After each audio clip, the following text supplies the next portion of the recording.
Hello everyone, नमस्कार। स्वागत है आप सभी का आपके अपने फेवरेट चैनल न्यू लाइट प्रयास पर। तो आज हम लोग डिस्कशन करेंगे all India full syllabus test number 26। I hope आप सबका टेस्ट अच्छा गया होगा। आइए सेशन शुरू करें। सेशन इस मिशन के तहत अब पढ़ने का अधिकार सबको, डॉक्टर बनने का अधिकार भी सबको। मिशन है my mentor doctor SP Singh sir का, टीम न्यू लाइट का। Question number 91, which one of the following is most appropriately defined. तो host is an organism which provides only food to another organism. तो यहाँ पर जो only word लिखा हुआ है ये गलत है। फूड भी प्रोवाइड करेगा प्लस रहने के लिए स्थान भी देगा, तो fooding and lodging. Amensalism is a relationship in which one species is benefited. तो यहाँ पर बेनिफिटेड नहीं, यहाँ पर माइनस और जीरो टाइप का इंटरेक्शन है। एग्जाम्पल जैसे यहाँ पर पेनिसिलिन प्रोडक्शन, एंटीबायोटिक पेनिसिलिन, इसमें पेनिसिलियम नोटेटम जो स्पीसीज थी फंगस की, ये पेनिसिलिन प्रोड्यूस करती थी, स्टेफिलोकोकस की ग्रोथ को इनिबिट करती है, तो इसका माइनस है, इस पे कोई फर्क नहीं पड़ा, तो ये गलत है यहाँ पर। Predator is an organism that catches and kills other organism for food. Predator जो है ये प्रे एंड प्रेडेटर, शिकार जो है वो प्रे कहलाता है, जो शिकारी है वो प्रेडेटर। तो प्रेडेटर का फायदा भोजन मिलेगा, प्रे का नुकसान इसकी जान जाएगी, तो ये that catches and kills other organism ठीक है। Parasite is an organism which always lives inside the body. Always lives गलत है, इनसाइड द बॉडी। ये एक्टोपैरासाइट्स भी होते हैं, और जो अंदर रह रहे हैं वो कौन से, एंडोपैरासाइट्स हुए। एक्टोपैरासाइट्स के एग्जांपल्स अगर देखे जाएं तो यहाँ पर टिक्स, डॉग पर, लाइस, जू। तो ये यहाँ पर गलत हो गया, ये सही है। आंसर होगा 91 का third. Now question number 92, which of the following chemical are obtained from fungi. तो फंजाई सिट्रिक एसिड, ये एस्परजिलस निगर,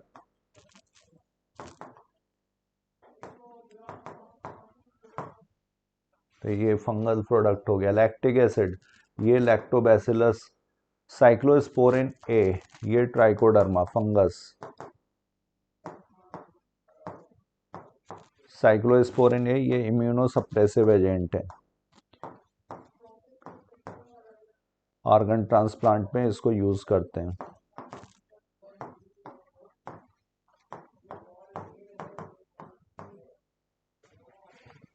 इसके अलावा स्टैटिन्स, ये ब्लड कोलेस्ट्रॉल लोअरिंग एजेंट।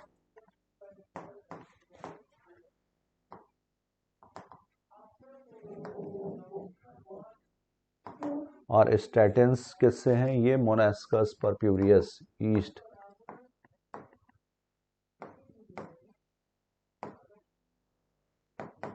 ये भी फंगस हुआ। स्ट्रेप्टोकाइनेज, ये स्ट्रेप्टोकोकस, ये बैक्टीरियल प्रोडक्ट है। मायोकार्डियल इन्फाक्शन में यूज किया जाता है इंजेक्शन स्ट्रेप्टोकाइनेज का, क्लॉट बस्टर का काम करता है। तो यहाँ पर सिट्रिक एसिड ये फंगल हो गया, साइक्लोस्पोरिन ए फंगल हो गया, स्टैटिन्स ये फंगल प्रोडक्ट हो गया। A, C and D. Answer होगा 92 का first. Now we move to next question, question number 93। Page number था ये 151 to 153। 93, isolated protoplast from two different varieties of plants each having a desirable character can be fused to get hybrid protoplast which can be further grown to form a new plant. These hybrids are called somatic hybrids while the process is called somatic hybridization. तो यहाँ पर protoplast जब plant cell के cell wall को digest कर देते हैं, minus cell wall, तो जो प्रोटोप्लाज्म प्लस प्लाज्मा मेम्ब्रेन होगा उसको बोलते हैं प्रोटोप्लास्ट। तो इसमें प्रोटोप्लास्ट फ्यूजन किया गया था। एक एग्जाम्पल है इसका पोमैटो, पोटैटो और टोमेटो, इनके प्रोटोप्लास्ट फ्यूज किए गए थे, tomato and potato.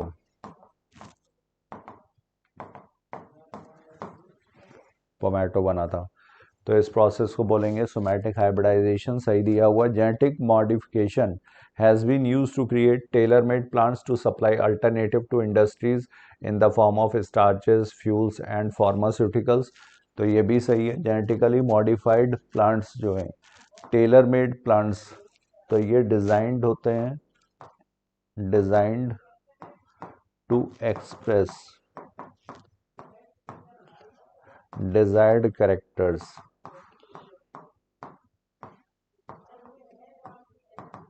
Bye manipulating their DNA. तो इनको डिज़ाइन किया जाता है इनके डीएनए को मैनिपुलेट करके, ताकि ये डिजायर्ड कैरेक्टर्स को एक्सप्रेस कर सकें, और इनका फिर रिलेटेड इंडस्ट्रीज में यूज़ होगा, जैसे starch in the form of starch, fuels, biofuels के रूप में, फार्मास्यूटिकल्स जैसे कि इंसुलिन हो गया, वैक्सीन हो गई, ये जो प्रोडक्ट्स मिलेंगे। तो ये यहाँ पर सही दिया हुआ है, genetic modification, genetic modified organism का एक यूज़ है ये भी। तो ये भी सही है, ये भी सही है। Both statement 1 and 2 are correct. Answer होगा यहाँ पर 93rd का fourth. Now we move to next 94 page, question number, page number था 178 and 179। Select the incorrect match for bryophytes. यहाँ पे ब्रायोफाइट्स के लिए इनकरेक्ट मैच बताना है। एंथ्रोजॉइड्स, एंथ्रोजॉइड्स जो हैं ये बाइफ्लैजिलेट्स हैं, ठीक है। स्पोरोफाइट मल्टी सेलुलर होता है ब्रायोफाइट्स में। सारे स्टेटमेंट ब्रायोफाइट्स के रिस्पेक्ट में बताने। मियोसिस इन जाइगोट, अगर इन मेनी मेंबर्स गलत है, यहाँ पर स्पोरिक मियोसिस होती है, स्पोर मदर सेल में होगी, और ये कहाँ स्ट्रक्चर जो है वो कैप्सूल मॉसिस में, जहाँ पर ये मियोसिस होती है। मॉसिस प्रिवेंट सॉइल इरोजन, तो ये मैट की तरह होते हैं, मैट जैसे बिछाई जाती है उस तरह से सॉइल पार्टिकल्स को होल्ड करके रखेंगे, सॉइल इरोजन को प्रिवेंट करते हैं। तो ये यहाँ पर गलत है, इनकरेक्ट पूछा गया। 94 का आंसर हुआ थर्ड।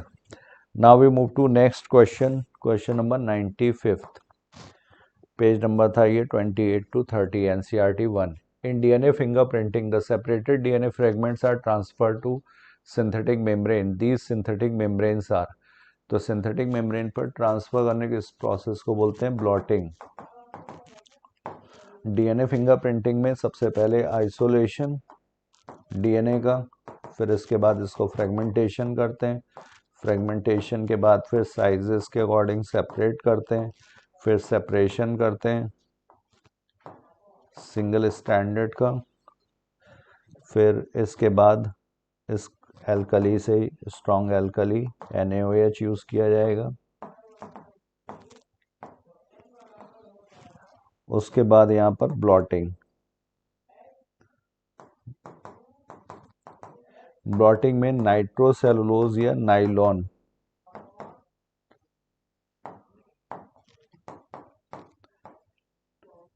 इस पर ये एब्जॉर्ब हो जाते हैं। तो ब्लॉटिंग हो गई। ब्लॉटिंग के बाद फिर हाइब्रिडाइजेशन करते हैं यूजिंग प्रोब्स, और उसके बाद फिर हाइब्रिडाइजेशन के बाद यहाँ पर ऑटो रेडियोग्राफी। तो ब्लॉटिंग के लिए नाइट्रोसेलुलोज और नाइलॉन का यूज़ होगा। करेक्ट आंसर होगा यहाँ पर fourth, 95th। Now we move to next question, question number 96, page number था ये NCERT 206। Express sequence tags refers to, तो ये ह्यूमन जीनोम प्रोजेक्ट में ह्यूमन जीनोम की सीक्वेंसिंग के लिए दो मेथडोलॉजी अडॉप्ट की गई थी। एक में पूरे का पूरा जीनोम सीक्वेंस करना था, होल जीनोम सीक्वेंस्ड, और उसके बाद फिर होल जीनोम की जब सीक्वेंसिंग हो जाएगी तो यहाँ पर सीक्वेंस एनोटेशन, इनके फंक्शंस असाइन किए जाते हैं, उसको बोलते हैं sequence annotation, assigning the functions is sequence annotation. दूसरे मेथड में सिर्फ वो जीन्स जो अपने आप को एक्सप्रेस करती हैं एज RNA, इनको यूज़ किया जाता है, तो ये कहलाता है ESTS।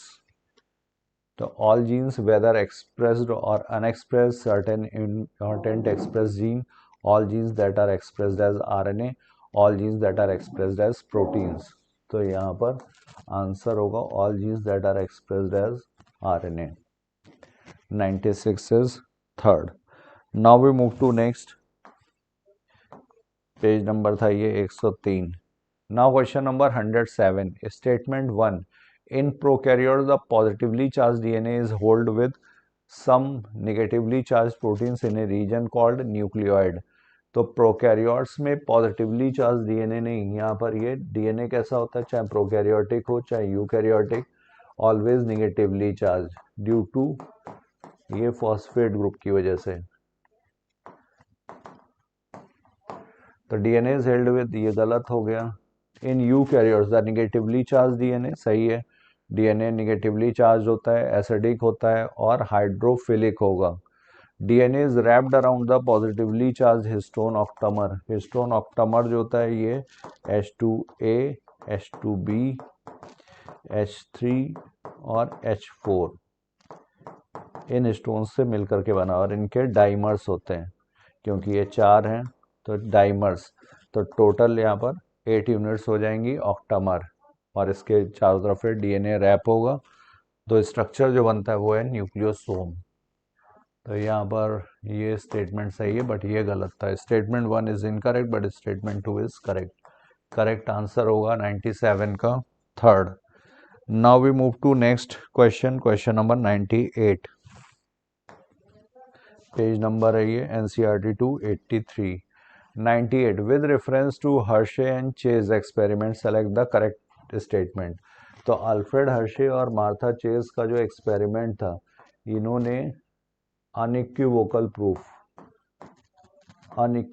प्रूफ किया था that DNA is genetic material.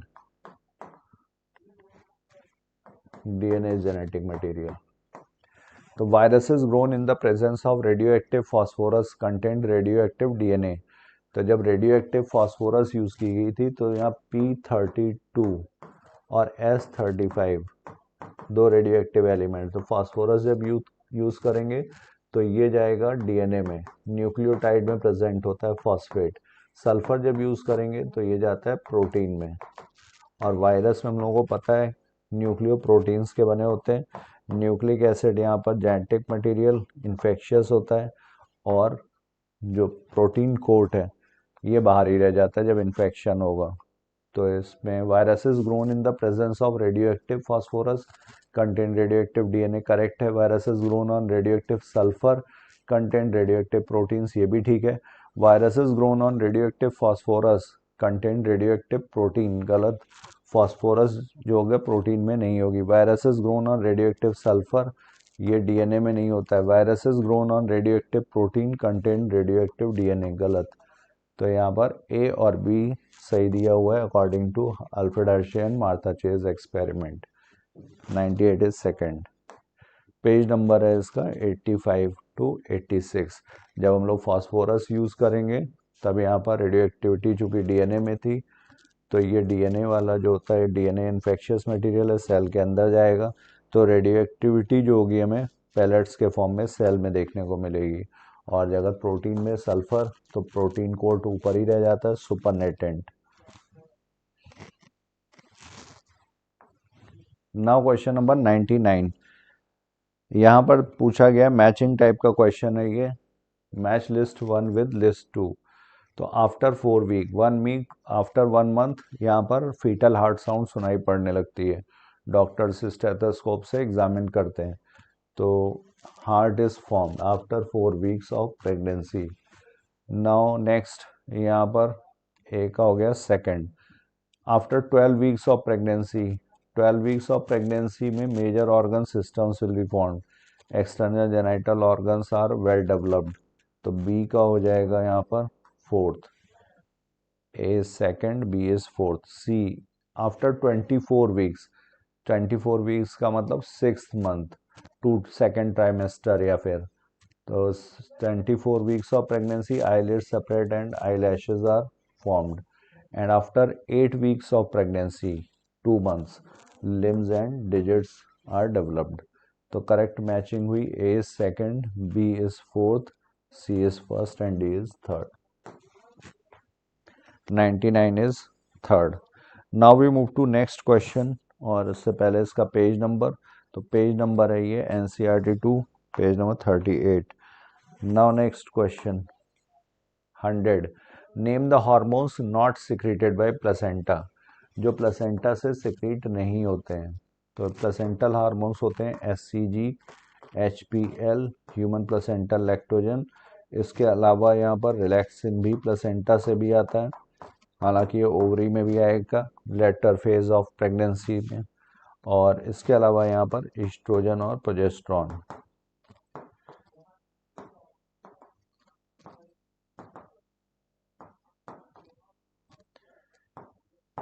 तो HCG, HPL एंड रिलैक्सिन ये प्रोटीन हार्मोन्स हैं और ये सिर्फ प्रेगनेंसी में ही आते हैं, ओनली ड्यूरिंग प्रेगनेंसी।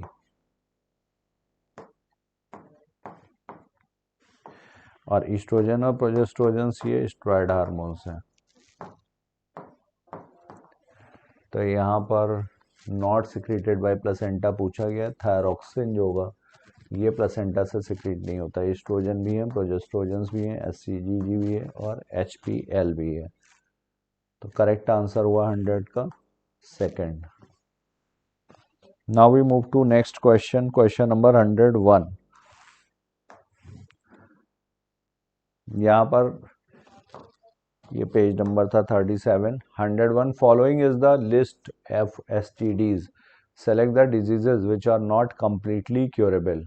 तो इनक्योरेबल होती है जेनिटल हर्पीज है, हेपेटाइटिस बी है और HIV, ये इनक्योरेबल 3H। और इसके अलावा जेनिटल वॉर्ट्स ये ह्यूमन पैपिलोमा वायरस से है और ये क्योरेबल है। सिफिलिस ये treponema pallidum, Treponema pallidum bacterial disease. Trichomoniasis, trichomonas vaginalis, नास वेजाइनलिस। तो A, C और E इनको छोड़ के which are select the disease which are not completely curable। तो A, C and E ये curable है, बाकी B and D not curable। 101 is second। Now we move to next question, question number 102। Page number था ये NCERT 247। 102 which of the following statements are correct with respect to Golgi apparatus। तो it is the important site of formation of glycoproteins and glycolipids. तो ये processing भी करते हैं, packaging भी करते हैं प्रोटीन्स की। इसके अलावा ये ट्रांसपोर्ट में भी हेल्प करेगा और एक्रोसोम फॉर्मेशन में भी और मॉडिफिकेशन ऑफ प्रोटीन्स लिपिड्स इसमें भी। तो it is the important site of formation of glycoproteins and glycolipids. It produces cellular energy in the form of ATP। Cellular energy यहाँ पर mitochondria will produce. In it modifies the protein synthesised by ribosomes on endoplasmic reticulum. ये भी ठीक है, modification में helpful है।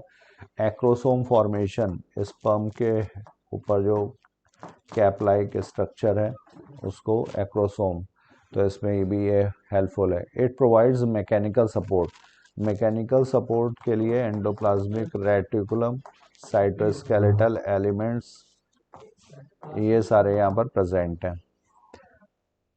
तो it helps in acrosome formation, यहाँ पर पूछा गया है correct A, C and D। 102 is second। Now we move to next question, question number 103। Page number है ये 95, 96। Now 103। Consider the following statements। Coenzyme or metalline that is tightly bound to enzyme protein is called prosthetic group। तो prosthetic group according to NCERT ये organic compounds which are tightly bound, tightly bound। तो NCERT को ध्यान में रखते हुए ये statement क्या हुआ गलत, क्योंकि मेटालाइंस ये inorganic. Complete catalytic enzyme with its bound prosthetic group is called apo enzyme, ये भी गलत है। एपो एंजाइम यहाँ पर प्रोटीन पार्ट होता है। कॉन्जुगेटेड एंजाइम पूरा बना होता है, इसको बोलते हैं होलो एंजाइम। होलो मीन्स कंप्लीट, प्लस इसमें होगा प्रोटीन पार्ट, इसको बोलते हैं एपो एंजाइम, प्लस यहाँ पर होते हैं कोफैक्टर्स। और ये कोफैक्टर्स जो हैं ये 3 तरीके के हैं। ये कोफैक्टर पहला जो है वो मेटालाइंस, प्रोस्थेटिक ग्रुप और कोएंजाइम्स, ये दोनों ऑर्गेनिक और ये इनऑर्गेनिक, बट ये ट्रांजिएंटली बाउंड है। तो यहाँ पर both statements are false. 103rd का करेक्ट आंसर होगा third. Now we move to next question, question number 104। Page number था ये 117 से 118। Now 104, primary structure of protein. तो अमाइनो एसिड्स की जो चेन बनी होगी पेप्टाइड बॉन्ड से, इसको बोला जाएगा प्राइमरी स्ट्रक्चर, और पॉलीपेप्टाइड चेन ए का हो जाएगा थर्ड। इसके बाद फिर सेकेंडरी स्ट्रक्चर ऑफ प्रोटीन, ये हो जाएगा alpha helix and beta sheet. ये थ्रेड जो होगा प्राइमरी स्ट्रक्चर, ये हाइड्रोजन बॉन्ड की वजह से यहाँ पर बीच में होंगे हाइड्रोजन बॉन्ड्स, जिसकी वजह से ये सेकेंडरी स्ट्रक्चर अल्फा हेलिक्स या बीटा प्लेटेड शीट के फॉर्म में। टर्शरी स्ट्रक्चर ऑफ प्रोटीन्स, तो टर्शरी स्ट्रक्चर में यहाँ पर आएगा बॉन्ड, डाइसल्फाइड बॉन्ड प्रेजेंट होगा। इसके अलावा hydrogen bond, hydrophobic bond, covalent bond, आयनिक बॉन्ड्स, ये सारे बॉन्ड्स टर्शरी स्ट्रक्चर में प्रेजेंट हैं। टर्शरी स्ट्रक्चर का स्ट्रक्चर बनाना सबसे आसान है। कॉटन हॉलो वूल वॉल की तरह है ये। क्वाटरनरी स्ट्रक्चर ऑफ प्रोटीन्स, इसमें 2 पॉलीपेप्टाइड चेन्स, ह्यूमन हीमोग्लोबिन जैसे 2 अल्फा और 2 बीटा पॉलीपेप्टाइड चेन्स। तो टर्शरी स्ट्रक्चर होंगे इनके अल्फा और बीटा के। ये एग्जाम्पल हो गया यहाँ पे क्वाटरनरी स्ट्रक्चर का। तो ए का थर्ड, बी का फोर्थ, सी का सेकंड और डी का फर्स्ट। तो 104 का करेक्ट आंसर हुआ first. Now question number 105, page number है ये 111 112। 105, if the head of cockroach is removed it may live for few days because. तो हेड में चूंकि इसका जो नर्वस सिस्टम का है बहुत थोड़ा सा पार्ट है, सुप्राएसोफेजियल गैंग्लिया, ये ब्रेन की तरह काम करता है, while the rest is situated along the ventral part of its body। तो वेंट्रल में double ventral nerve cord with paired ganglia, 3 thoracic 6 abdominal. तो करेक्ट आंसर यहाँ पर दिया हुआ है पहला ही, 105 is first. Now we move to next 106, old NCERT से था ये। Now question number 106, unicellular glandular epithelium, ये हो गया goblet cells, mucus secreting cells होती हैं, यूनिसेलुलर हैं ये। Compound epithelium, compound epithelium moist surface of buccal cavity. Multicellular glandular epithelium, multicellular glandular epithelium ये यहाँ पर है salivary glands. Endocrine glandular epithelium, ये पैंक्रियाज में प्रेजेंट है। पैंक्रियाज हालांकि मिक्स ग्लैंड है, यहाँ पर एंडोक्राइन पार्ट भी है और एक्सोक्राइन भी, मेजॉरिटी पोर्शन जो है वो exocrine. Alpha beta cells present होंगी, अल्फा ग्लूकागॉन के लिए, बीटा सेल्स फॉर इंसुलिन लिए। तो मिक्स ग्लैंड है ये। करेक्ट मैचिंग हुई यहाँ पर second, A is third, B is fourth, C is first and D is second. 106। Now we move to next question, old NCERT 1। Now question number 107, इसमें दिया हुआ है read the following statements and choose the set of correct statement. तो in cymose inflorescence the flowers are borne in an acropetal succession. ये acropetal word गलत दिया हुआ है यहाँ पे, बेसिपिटल। टर्मिनल पोजीशन पे फ्लावर डेवलप होगा, एक्सिस की ग्रोथ रुक जाएगी, बेस से फिर फ्लावर ग्रोथ हो, फिर बनेगा ब्रांच, फिर यहाँ पे टर्मिनल पोजीशन पे फ्लावर, फिर ग्रोथ रुकेगी। तो इस तरह का जो अरेंजमेंट होगा इसको बोलते हैं basipetal. Acro means, acral means head, towards head, यहाँ पर बेस की तरफ नई ग्रोथ हो रही है तो बेसिपिटल। तो ये गलत दिया हुआ है। In gulmohar the flowers are zygomorphic, actinomorphic गलत है। In the flowers of cucumber, यहाँ पर सही है, thalamus grows upward, inferior ovary होगी, other parts of flower arise above the ovary. Bragg's ये reduced leaf है, found at the base of the pedicel, सही दिया हुआ है. pedicel क्या है? stalk of the flower, flower का जो डंठल होगा ये यहाँ पर pedicel, और इसके बेस पर यहाँ पर जो ब्रैक्ट होगा. The flowers are hypogynous in mustard, hypogynous का मतलब ओवरी सुपीरियर, मस्टर्ड सही है. तो C D and E is correct. Answer हो जाएगा यहाँ पर fourth, 107. Now we move to next question, question number 108. Page number था ये 61 to 63. Now question number 108. Which of the following statements are correct about Klinefelter syndrome. तो Klinefelter syndrome में 44 autosomes होंगे plus यहाँ पर XXY.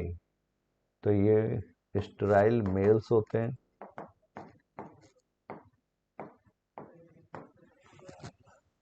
This disorder was first described bye Langdon down. Langdon down ने यहाँ पर खोज की थी डाउन सिंड्रोम की, ना कि क्लाइनफेल्टर्स की. Such an individual has overall masculine development, however the feminine development is also expressed, that is in the form of gynecomastia.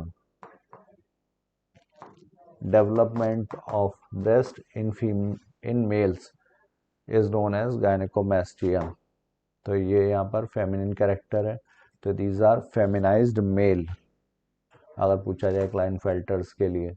तो ये स्टेटमेंट सही है. The affected individual is short statured, ये गलत है, शॉर्ट नहीं होते ये. Physical, psychomotor and mental development is retarded, गलत है. सच इंडिविजुअल्स आर स्ट्राइल, ये सही है. तो करेक्ट आंसर होगा B and E only. 108 is first. Now we move to next question, question number 109. Page number है ये 75 to 76. Now 109. Select the correct statement about sickle cell anemia. तो सिकल सेल एनीमिया में हम लोगों को पता है कि जो टेम्पलेट स्ट्रैंड है उसका सीक्वेंस होता है CTC, और जो सिकल सेल जीन है उसका सीक्वेंस हो जाएगा CAC. तो थाइमीन की जगह पे यहाँ पर एडेनिन. तो ये एग्जाम्पल हुआ पॉइंट म्यूटेशन का, सिंगल बेस का सब्स्टिट्यूशन है. पॉइंट म्यूटेशन है, सब्स्टिट्यूशन है, और ये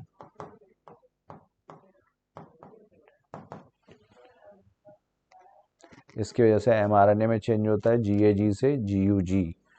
mRNA का चेंज होगा GAG से GUG, यहाँ पर हो जाएगा GUG, और ये कोड करेगा ग्लूटामिक एसिड के लिए, ये कोड करता है वैलिन के लिए.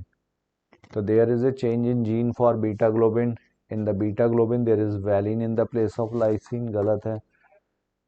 Valine it is an example of point mutation, सही है. सिंगल बेस का सब्स्टिट्यूशन हो रहा है. In the normal gene U is replaced by A, तो T is replaced by A. तो ये भी गलत है.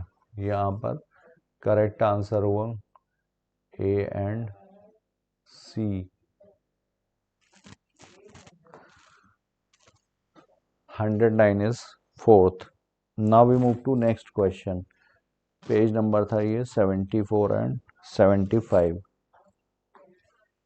Now question number 110. Which one of the following can be explained on the basis of law of dominance? तो law of dominance क्या कहता है? Characters are controlled by discrete units called factors, और these factors occur in pairs.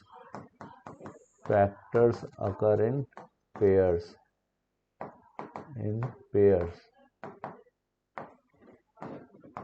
or in a dissimilar factor pair one dominates the other. तो out of one pair of factor one dominates and the other is recessive. सही दिया हुआ है. Alleles do not show any expression, तो alleles expression show करते हैं but F1 generation में एक ही एक्सप्रेस होगा. Factors occur in pairs in normal diploid plants, factor occur in pair in normal diploid plants, तो ये सही है. फैक्टर्स जो हैं ये पेयर्स में होते हैं. Discrete units controlling a particular character is called factor. Expression of only one of the parental character is found in monohybrid cross.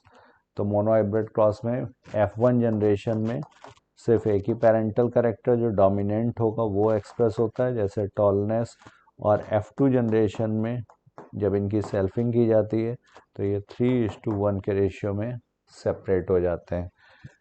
तो 110 में यहाँ पर पूछा गया है कि correct on the basis of correct answer. तो A, C, D and E. 110 is first. Now we move to next question. Page number है ये 55 to 59. A cross between tall plants was made resulting in offsprings of tall and dwarf plants with ratio 3:1. The genotype of both parents are. तो यहाँ पर ये monohybrid cross दिया हुआ है. Parental generation में ये लेते हैं F1 में यहाँ पर कैपिटल T स्मॉल t, और इनकी जब सेल्फिंग की जाती है मतलब इसी का पॉलन जब इसी के स्टिग्मा पर पहुंचे या सेम जीनोटाइप वाले प्लांट्स के बीच में जब क्रॉस होता है तो कैपिटल T और स्मॉल t गैमेट्स बनेंगे, कैपिटल T और स्मॉल t. तो ये रेशियो आता है कैपिटल T स्मॉल t का टॉल और ये वाला हो गया डॉर्फ, होमोजाइगस रिसेसिव. तो 3:1. तो यहाँ पर 3:1 रेशियो था. तो पेरेंट्स का पूछा गया है, पेरेंट्स कैसे होंगे जब इनकी सेल्फिंग करेंगे तब मिलता है ये. तो capital T small t and capital T small t. 111 का करेक्ट आंसर होगा third. Now we move to next 112. Page number था ये 55 to 58. Now question number 112. Match the following groups of organisms with their respective distinctive characteristics and select the correct option. तो Platyhelminthes bilateral symmetry, first phylum जिसमें bilateral symmetry थी with incomplete digestive system, single opening present थी inlet और outlet के लिए, तो इसलिए incomplete. Echinoderms में radial symmetry with indirect development. तो यहाँ पर लार्वा जो होता है वो बायलेटरल है but adult radial symmetry show करेगा. Hemichordates cylindrical body with no segmentation. And aves warm blooded animals with direct development, that is without any larval stage. तो ए का थर्ड, बी का फोर्थ, सी का first and D का second. Correct answer यहाँ पर 112 is second. Now we move to next. Page number था इसका 42 to 50. Now question number 113. Following statement describe the characteristic of the enzyme restriction endonuclease. तो ये restriction एंडोन्यूक्लियेज ये bacteria में present होता है, रिस्ट्रिक्शन मॉडिफिकेशन सिस्टम का कंपोनेंट है. यहाँ पर रिस्ट्रिक्शन एंडोन्यूक्लियस होता है, बैक्टीरियोफेज वायरस इसके डीएनए को कट करने का काम करेगा और अपने वाले को प्रोटेक्ट करता है विद दिस मैथिलेज एक्टिविटी. तो रेस्ट्रिक्शन एंडोन्यूक्लियस मतलब ये बीच में से डीएनए को कट करेगा. अगर टर्मिनल पोजीशन से करता तो एक्सोन्यूक्लियस. तो enzyme cuts DNA molecules at identified position within the DNA. The enzyme binds DNA at a specific site and cuts only one of the two strands. The enzyme cuts the sugar phosphate backbone at a specific site on each strand. तो ये phosphodiester linkage को break करता है restriction endonuclease. The enzyme recognizes a specific palindromic nucleotide sequence in the DNA. ये भी सही है. जैसे इको R5 का जो एग्जाम्पल दे रखा है NCERT में, eco R5 blunt ends create करता है. इको R1 ये स्टिकी एंड्स क्रिएट करेगा और इसका पैलिंड्रोमिक सीक्वेंस जो होगा GAATTC और यहाँ से भी GAATTC.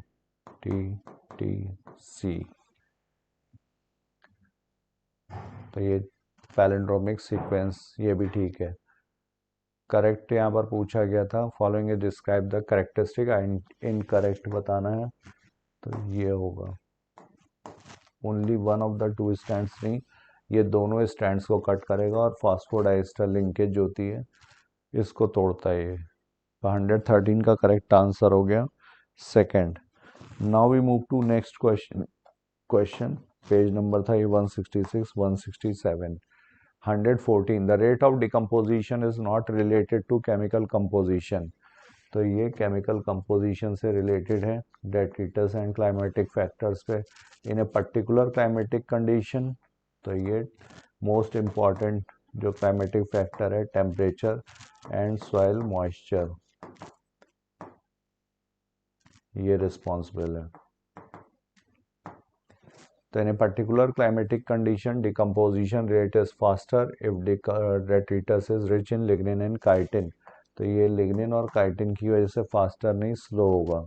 शुगर और नाइट्रोजन कंपाउंड्स अगर हैं तब ये फास्टर होगा। तो स्टेटमेंट 1 भी इनकरेक्ट और स्टेटमेंट 2 भी incorrect, both statement are false. 114 is second. Now we move to next question, question number 115. Page number है ये 207 208। The most abundant intracellular cation. तो सेल के अंदर सेल की उत्पत्ति जो है सी वाटर में हुई है, जो ECF के फॉर्म में अभी भी प्रेजेंट है, सी वाटर। तो यहाँ पर ECF most abundant intracellular, cell के अंदर, तो सेल में सबसे ज़्यादा होगा यहाँ पर पोटेशियम, सेल के बाहर ECF में होता है सोडियम आयन। तो करेक्ट आंसर हुआ मोस्ट अबंडेंट का potassium ion. 115 is second. Now we move to next question, question number 116. Huge cluster of galaxies comprise the universe. The universe is made up of 100 billion galaxies. 100 billion galaxies, और एक Galaxy जैसे हमारी आकाशगंगा, milky वे Galaxy जिसको बोलते हैं आकाशगंगा, इसमें 200 बिलियन सोलर सिस्टम एक गैलेक्सी में। और गैलेक्सीज खुद किसके बनी है? Stars and clouds of gas and dust. तो ये ठीक है। Louis Pasteur by careful experimentation demonstrated that life comes only from pre existing cell. तो लुई पास्चर का जो एक्सपेरिमेंट था वो स्वान नेक फ्लास्क का एक्सपेरिमेंट था।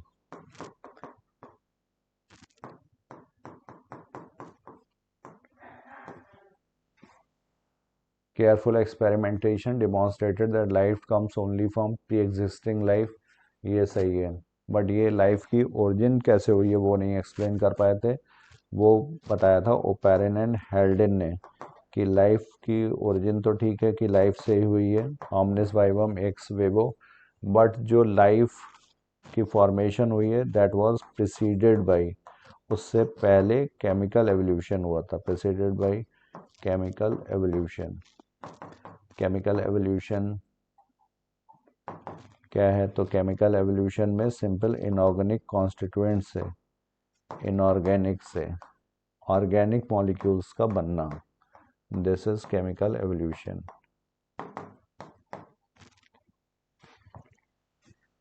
तो ये ठीक है, ये भी ठीक है, बोथ स्टेटमेंट आर करेक्ट। 116 का करेक्ट आंसर होगा fourth. Now we move to next question, question number 117। Page number था ये 111। 117 which of the following are the correct match? 3,50,000 times cells in a watermelon may increase in size, growth in length, growth of a pollen tube, increase in surface area, dorsiventral leaf। तो ये parameters, increase in surface area तो डॉर्सिवेंट्रल leaf में, length pollen tube, और watermelon जो है 3.5 लाख गुना बढ़ जाता है इसका सेल। तो ये सारे मैचिंग सही दिए हुए हैं। Next question number 118, select the correct match. यहाँ पर करेक्ट मैच आपको बताना है। तो 118 में माइक्रोस्पोरम, ये जेनरा है फंगस का जो रिंगवर्म कॉज करता है, माइक्रोस्पोरम, एपिडर्मोफाइटोन, ट्राइकोफाइटोन, वूचरेरिया वैंक्रोफ्टी और वूचरेरिया मेलेई, ये फाइलेरियासिस के लिए, ये इसी को बोलते हैं एलिफेंटियासिस। लिम्फेटिक वेसल्स में ऑब्स्ट्रक्शन होगा, वायरस, कॉमन कोल्ड, और बैक्टीरिया, प्लेग, एर्सीनिया पेस्टिस की वजह से। करेक्ट आंसर हुआ यहाँ पे, मैचिंग सामने ही दी हुई है, 118 is first. Now we move to next question. Page number है ये 131 टू 133। Now question number 119। यहाँ पर a population will not exist in Hardy-Weinberg equilibrium if individuals mate selectively. There are no mutations, there are no migration, population size is large. तो ये सारे factors हैं Hardy-Weinberg equilibrium को maintain रखने के लिए।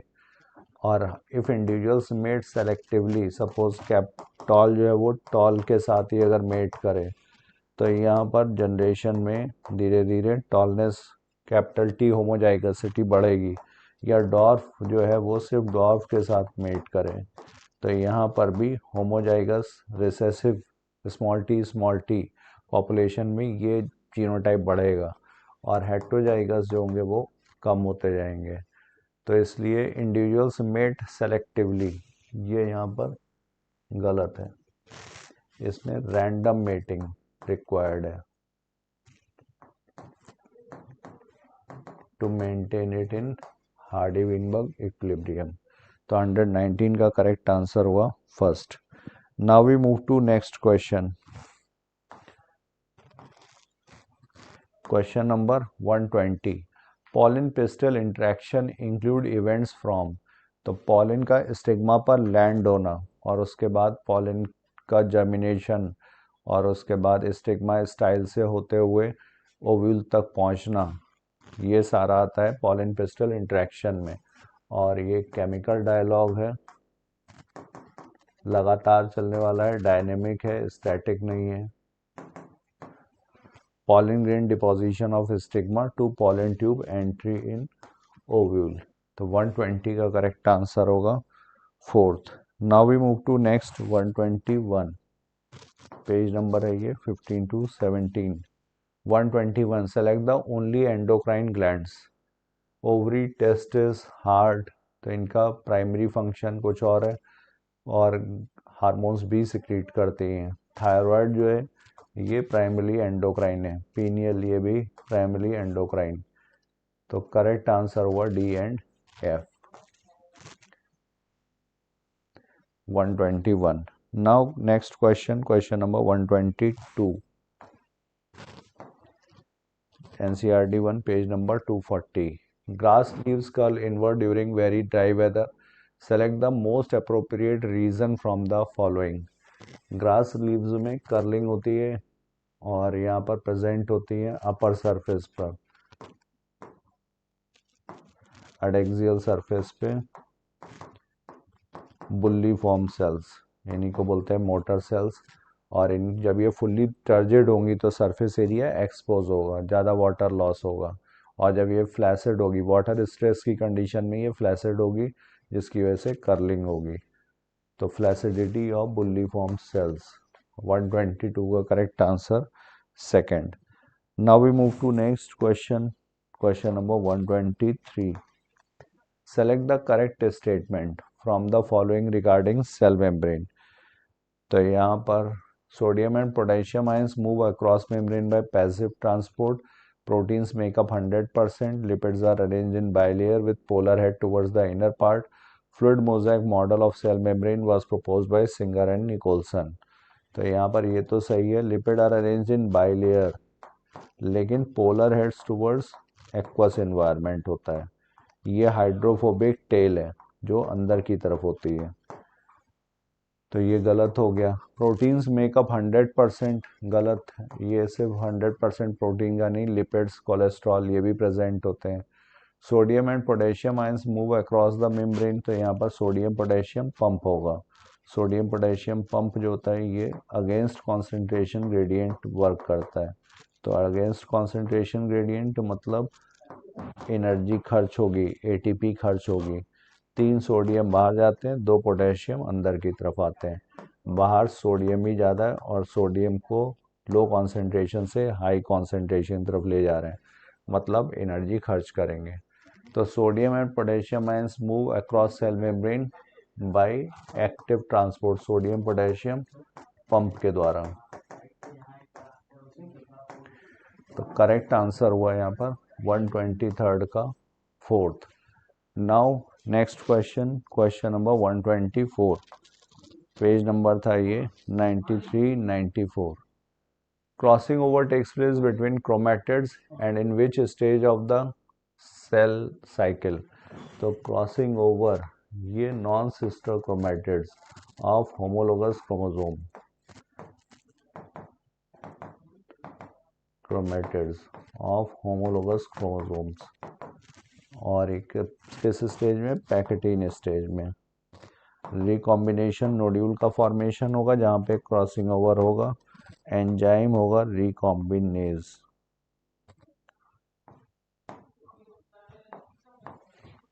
तो non sister chromatids of non homologous chromosome at zygotene stage, non sister chromatids of homologous chromosome as pachytene, non sister chromatids of homologous chromosome zygotene, non sister chromatids of non homologous chromosomes. गलत, ये non homologous नहीं, यहाँ पे zygotene गलत, non sister chromatids pachytene ये सही है, zygotene. तो 124 का करेक्ट आंसर है second. Now we move to next question, question number 125, page number था इसका 126। Now question number 125, pyruvic acid, the key product of glycolysis, can have metabolic fates under an aerobic condition it forms। तो glycolysis glucose से बनते हैं दो molecules pyruvic acid के, और pyruvic acid का फेट डिपेंड करेगा फिर आगे की कंडीशंस पर। अगर ऑक्सीजन प्रेजेंट है तो फिर ये लिंक रिएक्शन में जाएगा, एसिटाइल कोएंजाइम ए, और एसिटाइल कोएंजाइम ए के बाद फिर ये क्रेब्स साइकिल, और जो है रिड्यूसिंग कोएंजाइम्स, रिड्यूस कोएंजाइम्स बनते हैं, वो फिर जाते हैं ईटीएस में, इलेक्ट्रॉन ट्रांसपोर्ट सिस्टम में। तो पायरुविक एसिड यहाँ पर कार्बन डाइऑक्साइड और वाटर फाइनली बनाएगा। लेकिन अगर एनरोबिक कंडीशंस हैं, ऑक्सीजन नहीं है, तो फिर यहाँ पर लैक्टिक एसिड फर्मेंटेशन ये सिंगल स्टेप में होता है, अल्कोहलिक फर्मेंटेशन दो स्टेप में। यहाँ पर CO2 भी रिलीज होती है, पहले CO2 निकलेगी, उसके बाद यहाँ पर रिडक्शन होता है, तो ये एथिल अल्कोहल बनाएगा। तो यहाँ पर पूछा गया है एरोबिक कंडीशंस में क्या होता है, तो एरोबिक में यहाँ पर फाइनली CO2 और वाटर बनेगा। 125 is second. Now we move to next question, question number 126, NCERT 1 157 and 158। Select the correct statement with respect to disorder of muscles in humans। तो करेक्ट पूछा गया disorder of human muscles, failure of neuromuscular transmission in myasthenia gravis. तो myasthenia gravis ये auto immune disorder है, यहाँ पर जो antibodies बनती हैं वो एसिटाइल कोलिन रिसेप्टर्स के अगेंस्ट, और एसिटाइल कोलिन यहाँ पे न्यूरोट्रांसमीटर होता है, तो ये पैरालिसिस वीकनिंग वगैरह के लिए रिस्पॉन्सिबल होगा। प्रिवेंट नॉर्मल स्वेलिंग सही दिया हुआ है। Accumulation of urea and creatinine inflammation, तो यहाँ पर यूरिक एसिड का डिपोजिशन होता है। And overdose of vitamin D, तो विटामिन डी की डेफिशिएंसी से होगा osteoporosis. And rapid contractions of skeletal muscle, ये टिटैनी के लिए रिस्पॉन्सिबल है। Painful sustained contraction of muscle, skeletal muscle. तो करेक्ट आंसर होगा 126 का first. Now we move to next question, question number 127। Select the correct match. Alec Jefferies, इनका नाम associated है डीएनए फिंगरप्रिंटिंग से। Alfred Hershey and Martha chase unequivocal proof, और इन्होंने P32 और S35 रेडियो एक्टिविटी का यूज़ किया था, प्लस ऑर्गेनिज्म इन्होंने यूज़ किया था ई कोलाई और बैक्टीरियोफेज वायरस, TMV नहीं था। Matthew Meselson and Franklin Stahl, इन्होंने भी ई कोलाई यूज़ किया था। Semi conservative mode of DNA replication बताया था। Francois Jacob and Jacques Monod, ये इल्यूसिडेशन ऑफ लैक ओपरॉन से करेक्ट आंसर दिया हुआ है 127 का फोर्थ। नाउ क्वेश्चन नंबर 128, ये 84 to 106। 128, which of the following is correct statement regarding AIDS causative agent. तो एच आई वी कैसा है, एनवलप्ड वायरस है और इसमें 2 सिंगल स्ट्रैंडेड आरएनए के स्ट्रैंड्स होते हैं। इसके अलावा यहाँ पर चूंकि ये रेट्रोवायरस है तो रेट्रोवायरस में आरएनए जो होता है वो फिर डीएनए, और डीएनए फिर जा करके इंटीग्रेट करेगा होस्ट के डीएनए से। तो यहाँ पर आरएनए से डीएनए बनने को इसको बोलते हैं रिवर्स ट्रांसक्रिप्शन, और यहाँ पर जो एंजाइम होगा वो होगा reverse transcriptase.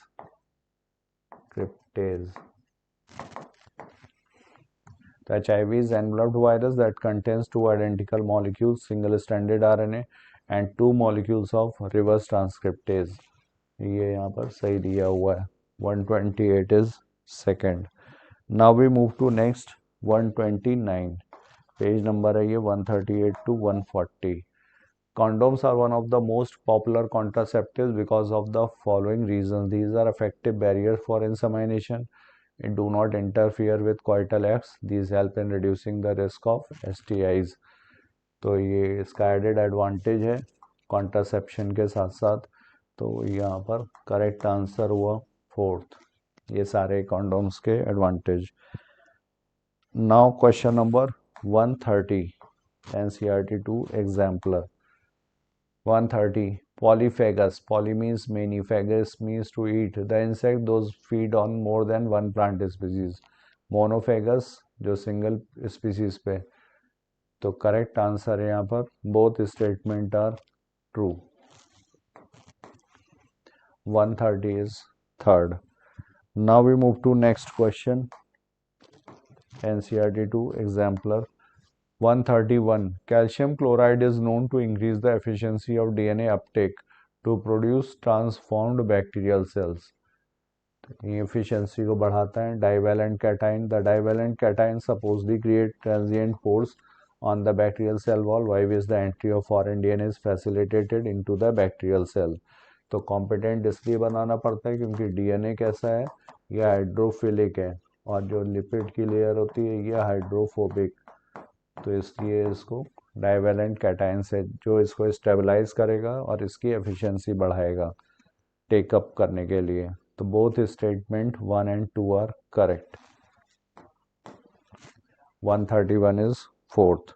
Now we move to next question 132, NCERT 2 exemplar. 132, BT Bacillus thuringiensis incorrect match. Genetically modified organism adenosine deaminase deficiency जिसके लिए फर्स्ट जीन थेरेपी दी गई थी। Genetic engineering approval committee authority commission गलत है, तो जो वैलिडिटी और सेफ्टी को चेक करती है। तो 132 is third, ethical issues. Genetic engineering which will make decisions regarding the validity and the safety of introducing genetically modified organisms for public services. Given below are two statements. Cyanobacteria and some other photosynthetic bacteria do not have chloroplast. Cyanobacteria और बाकी जो bacteria do not have chloroplast, तो इनके पास chloroplast नहीं होता। ये ठीक है क्योंकि बैक्टीरिया जो है ये प्रोकैरियोटिक है। प्रोकैरियोटिक में membrane bound organelles are absent. Prokaryotic cell do not have membrane bound organelles, सिर्फ राइबोसोम प्रेजेंट है और वो भी नॉन मेम्ब्रेनस है। Membrane bound organelles absent.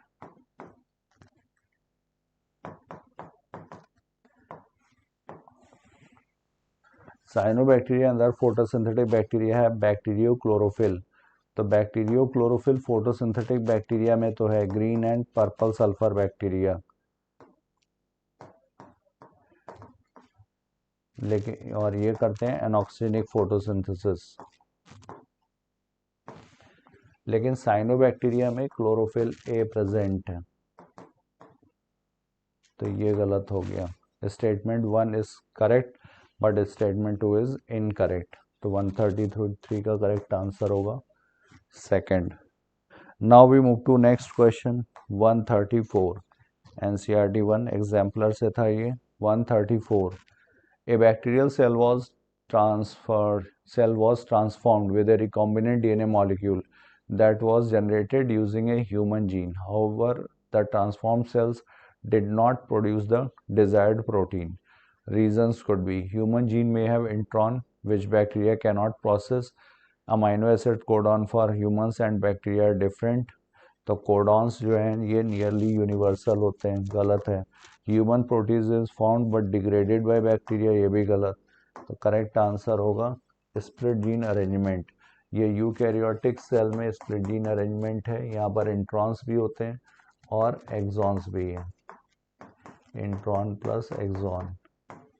और जो प्रोकैरियोटिक सेल है इसमें स्प्लिट जीन अरेंजमेंट एब्सेंट होता है.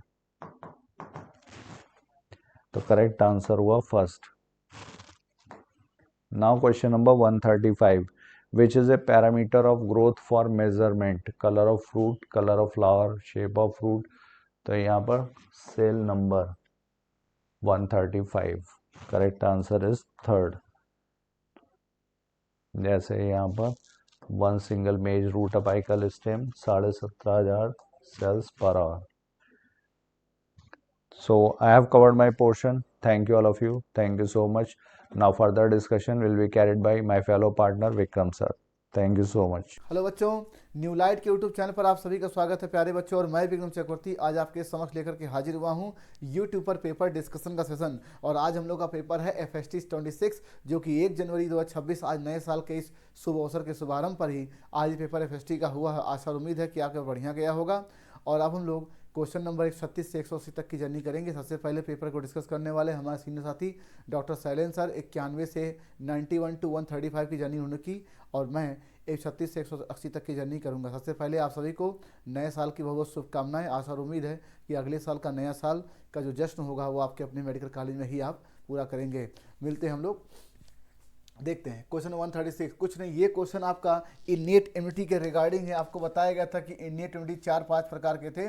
पहला था फिजिकल बैरियर, फिजियोलॉजिकल, सेलुलर और साइटोकाइन.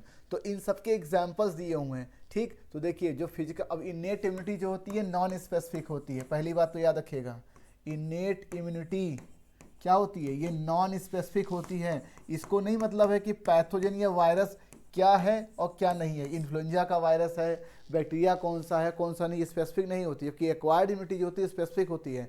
जब कोई किसी एक्चुअल इन्फेक्शन किसी वायरस का होता है, चेचक का हुआ, स्मॉल पॉक्स का हुआ, ठीक है, बिग और आपका हमारे किसी पॉक्स का हो गया, किसी का भी, तो होता क्या, उसकी एंटीबॉडी हमारे शरीर में बनती है. लेकिन जो एंटीबॉडी बनती है वो उस पार्टिकुलर वायरस के अगेंस्ट ही केवल बनती है और उसके लिए बनती है.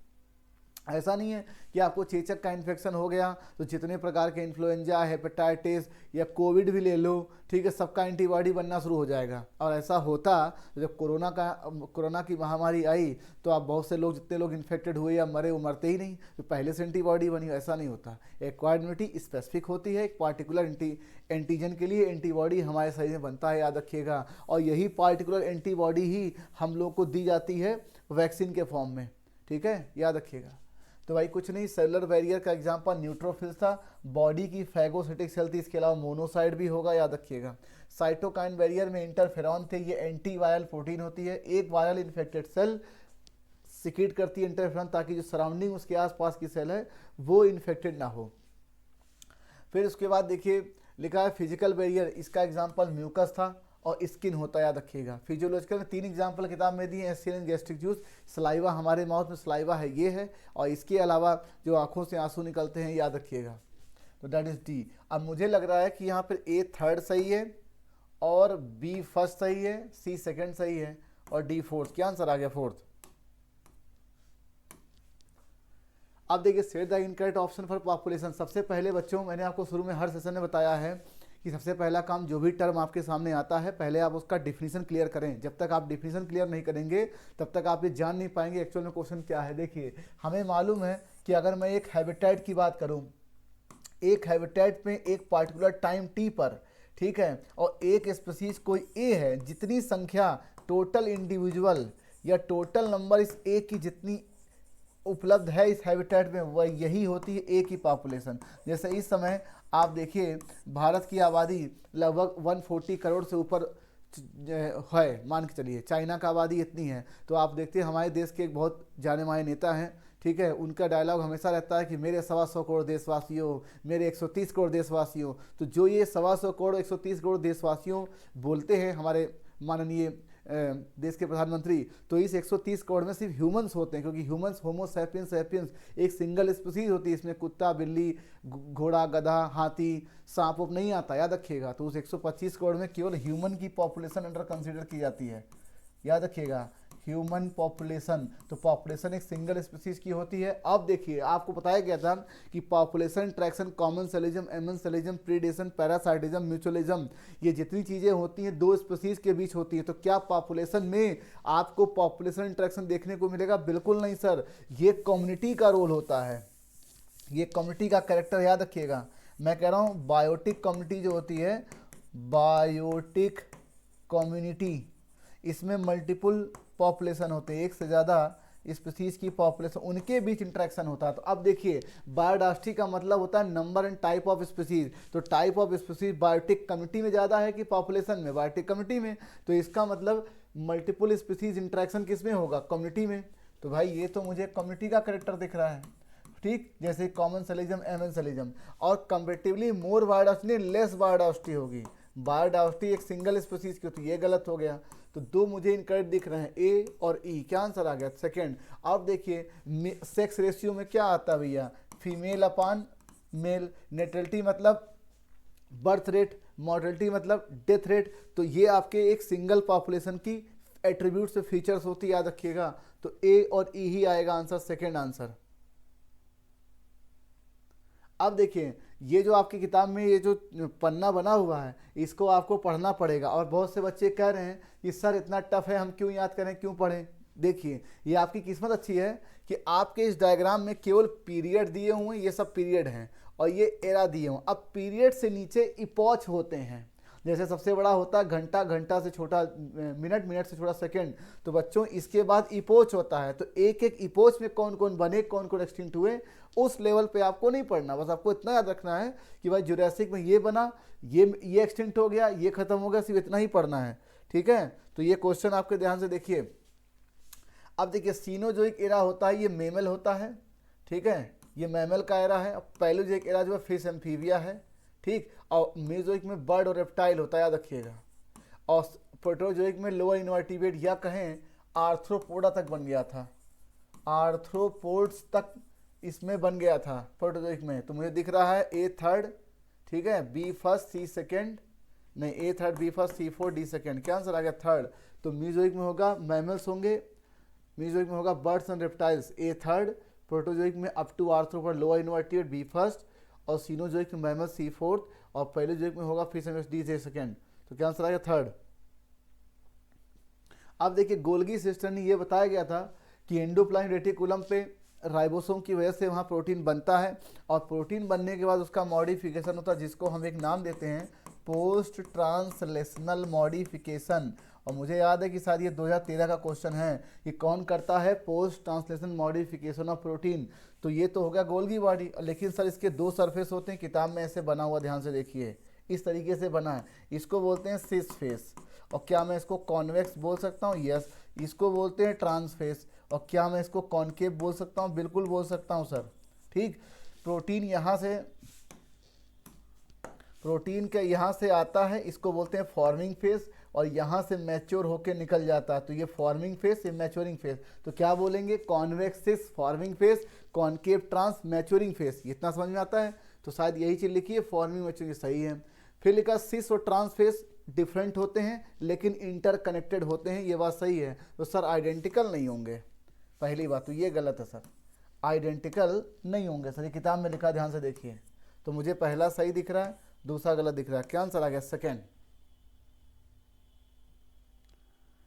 फिर लिखा क्लासिकल। अब ध्यान से देखिए बच्चों, जब आप एनसीईआरटी सेकेंड का ये प्रीफेस खोलेंगे, प्रीफेस एनसीईआरटी सेकेंड में जब आप लोग प्रीफेस खोलेंगे तो देखिए यहाँ पर आपको इस पैरा से भी हमने सवाल लिए हैं। देखिए यहाँ पर classical descriptive and clueless biology, यहाँ से एक सेंटेंस उठाया है, क्योंकि अब सवाल यहाँ से आ रहे हैं इसलिए हमने पूछ रहे हैं। तो classical descriptive and clueless biology found a theoretical framework in the evolutionary theory of Darwin. अब देखिए इस चीज़ को समझते हैं, लाइन कैसा है। डार्विन ने जब अपनी थ्योरी स्टार्ट की तो उन्हें कहा कि एक दिए गए हैबिटेट में कुछ वेराइटी ऑफ स्पीसीज होती हैं, उनमें वेरिएशंस पाया जाता है।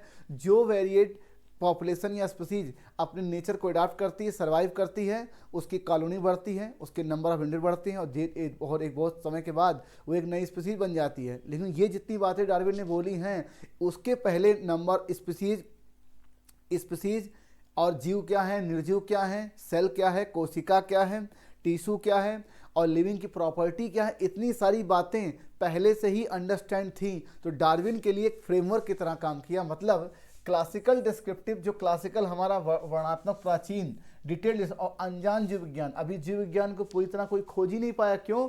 डार्विन के आप देखिए तकरीबन 100 साल के बाद आप देखिए डीएनए की डिस्कवरी हुई, तो वो भी एक बायोलॉजी था। उसके बाद बायोटेक्नोलॉजी आया 70 और 60 के दशक में।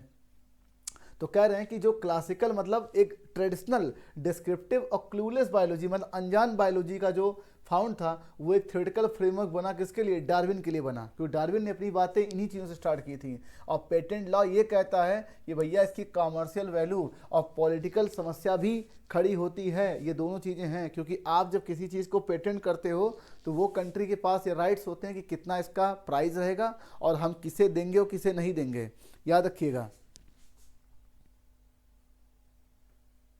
फिर देखिए लिखा अप स्ट्रीम। अब देखिए कमाल की बात है, प्रोडक्ट बन जाने के बाद, प्रोडक्ट फॉर्मेशन के बाद जितनी चीज़ें होंगी उस प्रोडक्ट के साथ, चाहे वो एंटीबायोटिक हो, चाहे कोई मेडिसिन हो, चाहे कोई एडिबल फूड हो, वो सारी चीज़ें डाउन स्ट्रीम में आएंगी। उसके पहले जितनी चीज़ें उस प्रोडक्ट से हुई है बनने तक, वो सब का सब अप स्ट्रीम है। कुछ बच्चे कंफ्यूज होंगे, सर यहाँ पे तो समझ में आता है कि प्रोडक्शन ऑफ एंटीबायोटिक। अरे नहीं, एंटीबायोटिक आप बना रहे हो, फिर उसका मार्केट में जो एंटीबायोटिक आ रहा है उसमें फ्लेवर और उसका क्लिनिकल ट्रायल्स होता है, तो जो क्लिनिकल ट्रायल्स एंटीबायोटिक का होगा वो डाउन स्ट्रीम में आएगा।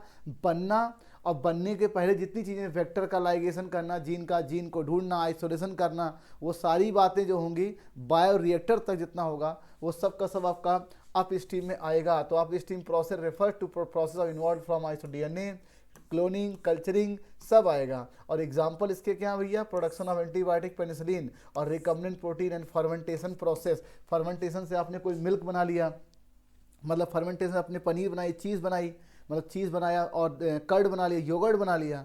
तो ये चीज़ें आपकी बनाने तक अप स्ट्रीम है। उसके बाद उसमें पैकेजिंग करना, फ्लेवरिंग करना, प्रिजर्वेटिव डालना, ये सब डाउन स्ट्रीम प्रोसेस है। और किसी एंटीबायोटिक और किसी मेडिसिन के लिए क्लिनिकल ट्रायल्स, याद रखिएगा।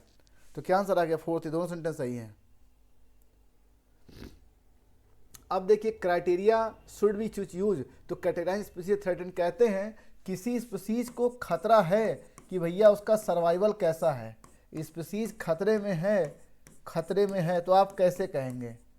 अपने आप से अनुभव किए, कहते हैं यार हमारी जान को खतरा है, हमारे काम से कुछ निगेटिव लोगों को अगर प्रॉब्लम होगी, जाहिर सी बात है हमारे काम खतरा होगा। तो उसका रीज़न क्या? हमारी संख्या घटनी चाहिए। मान लीजिए जो भी मेरी सोच रखने वाले, या जैसे जैसे कहते हैं कि ये कम्युनिटी वहाँ बड़ी खतरे में है, ठीक है, वहाँ उनकी तादाद कम है, तो भाई साहब number of member of species increasing तो बिल्कुल नहीं होगा, ये बहुत तेज़ी से घटने चाहिए। तो पहले तो ये खत्म हो गया। फिर लिखा number of member of species are declining alarming rate, बहुत तेज़ी से घटे। Their habitat is being modified destroyed. आपको पता था कि बायोडाइवर्सिटी लॉस के 4 मेन कारणों में सबसे मेन कारण हैबिटेट लॉस और फ्रेगमेंटेशन ही था, तो ये तो ठीक है। अब पेटर और पाउचर एक्टिविटी, आपको पता शिकारी और परभक्षी लोग, मान लीजिए कोई जगह है वहाँ पे कोई हर्बीवोरस बड़े अच्छे से फ्लोरिस हैं, वो डेवलप हैं, आपने वहाँ पे कार्निवोरस एनिमल की संख्या ज़्यादा कर दिया, इंट्रोड्यूस कर दिया, तो क्या होगा? वो उसे मारे ख़त्म कर देंगे, तो उससे ख़त्म होगा। तो पाउचर एक्टिविटी और पेटर बढ़ेगा। तो ABC, तो मुझे सिर्फ यही सही दिख रहा, घटना चाहिए, चौथा गलत है, फर्स्ट आंसर। अब देखिए what is the function of sinus venosus. अब ध्यान से देखिए बच्चों, जब आप फ्रॉग के हर्ट को देखते हो तो ये कुछ कंडीशन कुछ इस तरीके से है, ठीक। ये सिंगल वेंट्रिकल होता है और यहाँ पर होता है आपका साइनस वेनोसस, और यहाँ क्या होता है सर?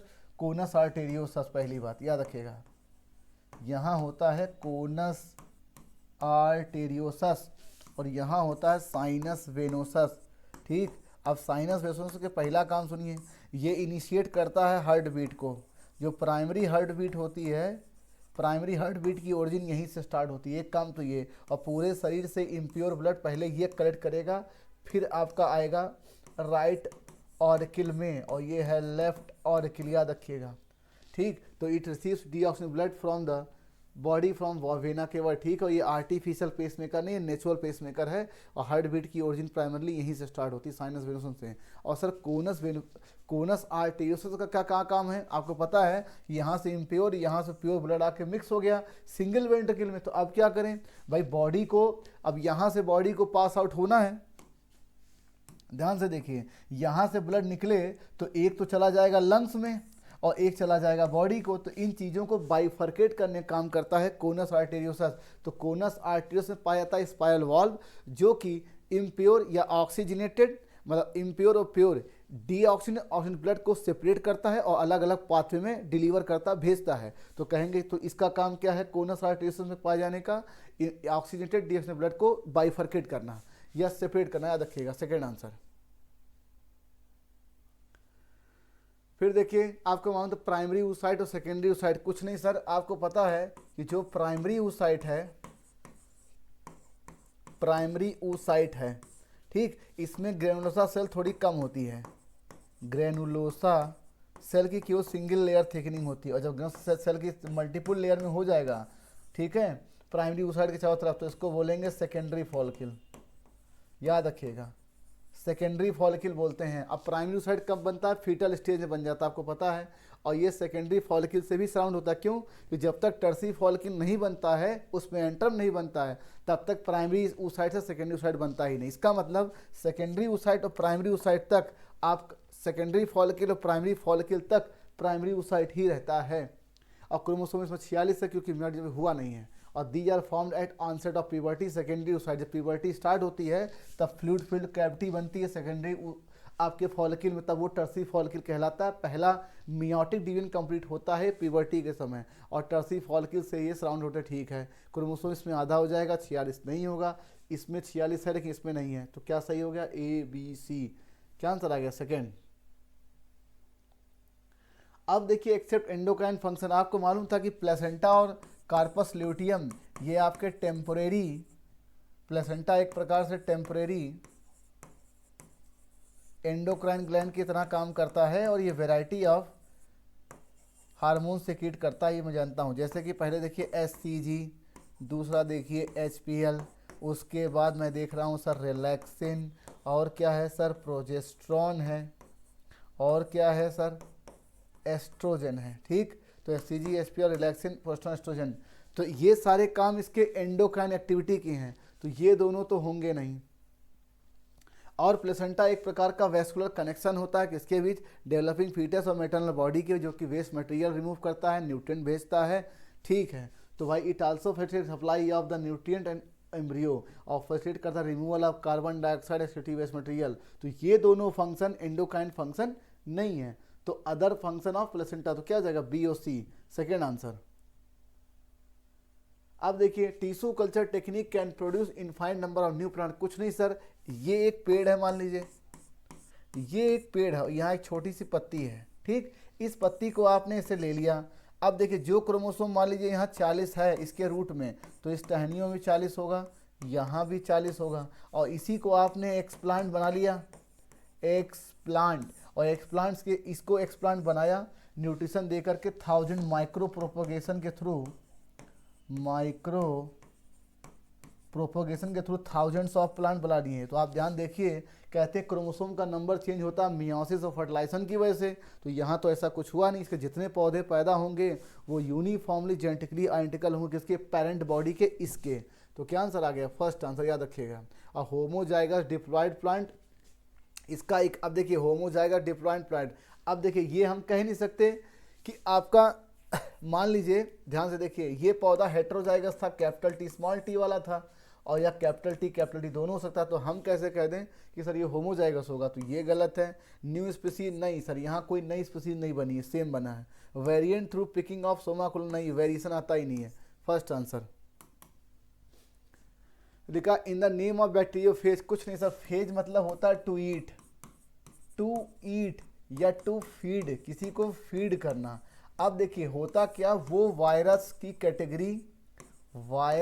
कैटेगरी, ध्यान से देखिए इसको, वायरस की कैटेगरी जो बैक्टीरिया को फीड करती है, बैक्टीरिया उसको बोलते हैं बैक्टीरियोफेज, टू ईट। और इसी बैक्टीरियोफेज के कारण ही ये बैक्टीरिया के अंदर रेस्ट्रिक्शन एंजाइम और मेथाइटिंग एंजाइम डेवलप हुए, क्योंकि भगवान को पता था कि आने वाले समय में बैक्टीरिया का इकोनॉमिक इंपॉर्टेंस है, वायरस का उतना नहीं। इसे नेचुरल सिलेक्शन बैक्टीरिया के फेवर में हुआ, उसके अंदर रेस्ट्रिक्शन एंजाइम डेवलप हुआ और मेथाइटिंग एंजाइम डेवलप हुआ। याद रखिए वायरस की बातें।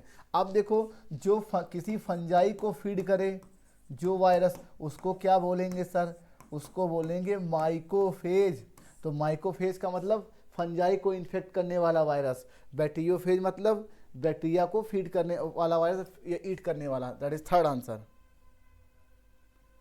अब देखिए चारगाफ रूल ये कहता है कि मैं अगर ये एक स्टैंड लूं और तो मैं दूसरे स्टैंड में पाए जाने वाले सारे बेस को बता सकता हूं। अगर मेरा एडेनिन इधर है तो सर थाइमिन इधर होगा, ठीक। अगर थाइमिन है तो एडेनिन इधर होगा, इधर गुआनिन तो इधर साइटोसिन, और इधर साइटोसिन इधर गुआनिन। इसका मतलब एक स्टैंड में जितना सर प्यूरिन होगा और जस्ट उसके बराबर पूरे डीएनए पे लागू होगा तो प्रिमिडीन होगा। एडेनिन बराबर थाइमिन होगा क्या, गुआनिन बराबर थाइमिन होगा क्या, और A + G/T + C=1 होगा। याद रखिएगा प्यूरिन अपान प्यूरिन बराबर 1 होगा, ये दोनों बराबर होते हैं। तो ये तो ठीक है, A/T G/C is 1, A + G, ये 2 नहीं होगा सर, A बराबर T होगा। फिर प्रिमिडीन तो A, B और D, that is third answer. याद रखिएगा। अब देखिए which are the following are short term effect of drug alcohol. अब देखिए आपको पता है कि जब आप एल्कोहल फर्स्ट टाइम पीते हो, फर्स्ट टाइम, ठीक है, कहते हैं कि शराब या ड्रिंक जिसे आप विस्की, बियर या वाइन कहते हैं, उसका टेस्ट ऐसा नहीं है कि उसको पिया जाए, उसका इफेक्ट ऐसा है इसलिए उसको लोग पीते हैं। आप कभी सोचिए शराब या बियर जो हम लोग पीते हैं, जब फर्स्ट टाइम आप पियोगे तो बहुत लोग उल्टी कर देते हैं। उसका टेस्ट ऐसा नहीं होता कि लोग उसको पिया जाता है, लेकिन उसका इफेक्ट ऐसा है कि लोग उसको पीते हैं। बात को समझिए। तो होता क्या है, रिड्यूस टेंशन, तो ये आपका रिड्यूस टेंशन है, poor concentration, slower brain activity, slow reflexes और स्लो रिएक्शन टाइम। मतलब हर चीज़ बॉडी में जितना कॉन्शियस इफेक्ट है हमारे साथ, जो कॉन्शियस माइंड है उसे सप्रेस करेगा। आपकी सोचने समझने की क्षमता खत्म हो जाएगी, ठीक है। आपके अंदर ईगो आएगा, आपके अंदर मति भ्रम पैदा होगा कि हम ही सब कुछ है, हमसे किसी शराबी से आप झगड़िए, अरे हम तुम्हें देख लेंगे उस चौराहे पर, खुद होश में नहीं होता लेकिन आपको देख लेगा। बात को समझिए। तो ये इसके शॉर्ट टर्म इफेक्ट हैं। और सर लॉन्ग टर्म इफेक्ट क्या है? लॉन्ग टर्म है लिवर, लॉन्ग टर्म है fatty liver syndrome, liver cirrhosis. याद रखिएगा फैटी लिवर सिंड्रोम, और इसी को आप बोलते हो क्या चीज? Liver cirrhosis, liver cirrhosis. ये लॉन्ग टर्म इफेक्ट है, ऑल सही है और ये आपकी बुक में लिखा हुआ है। फिर लिखा एडीएच हेल्प इन, कुछ नहीं सर, आपको पता था कि जब फिल्ट्रेट में ज़्यादा पानी और सोडियम बहुत ज़्यादा जाता है, नुकसान होता है बॉडी से ज़्यादा पानी, तो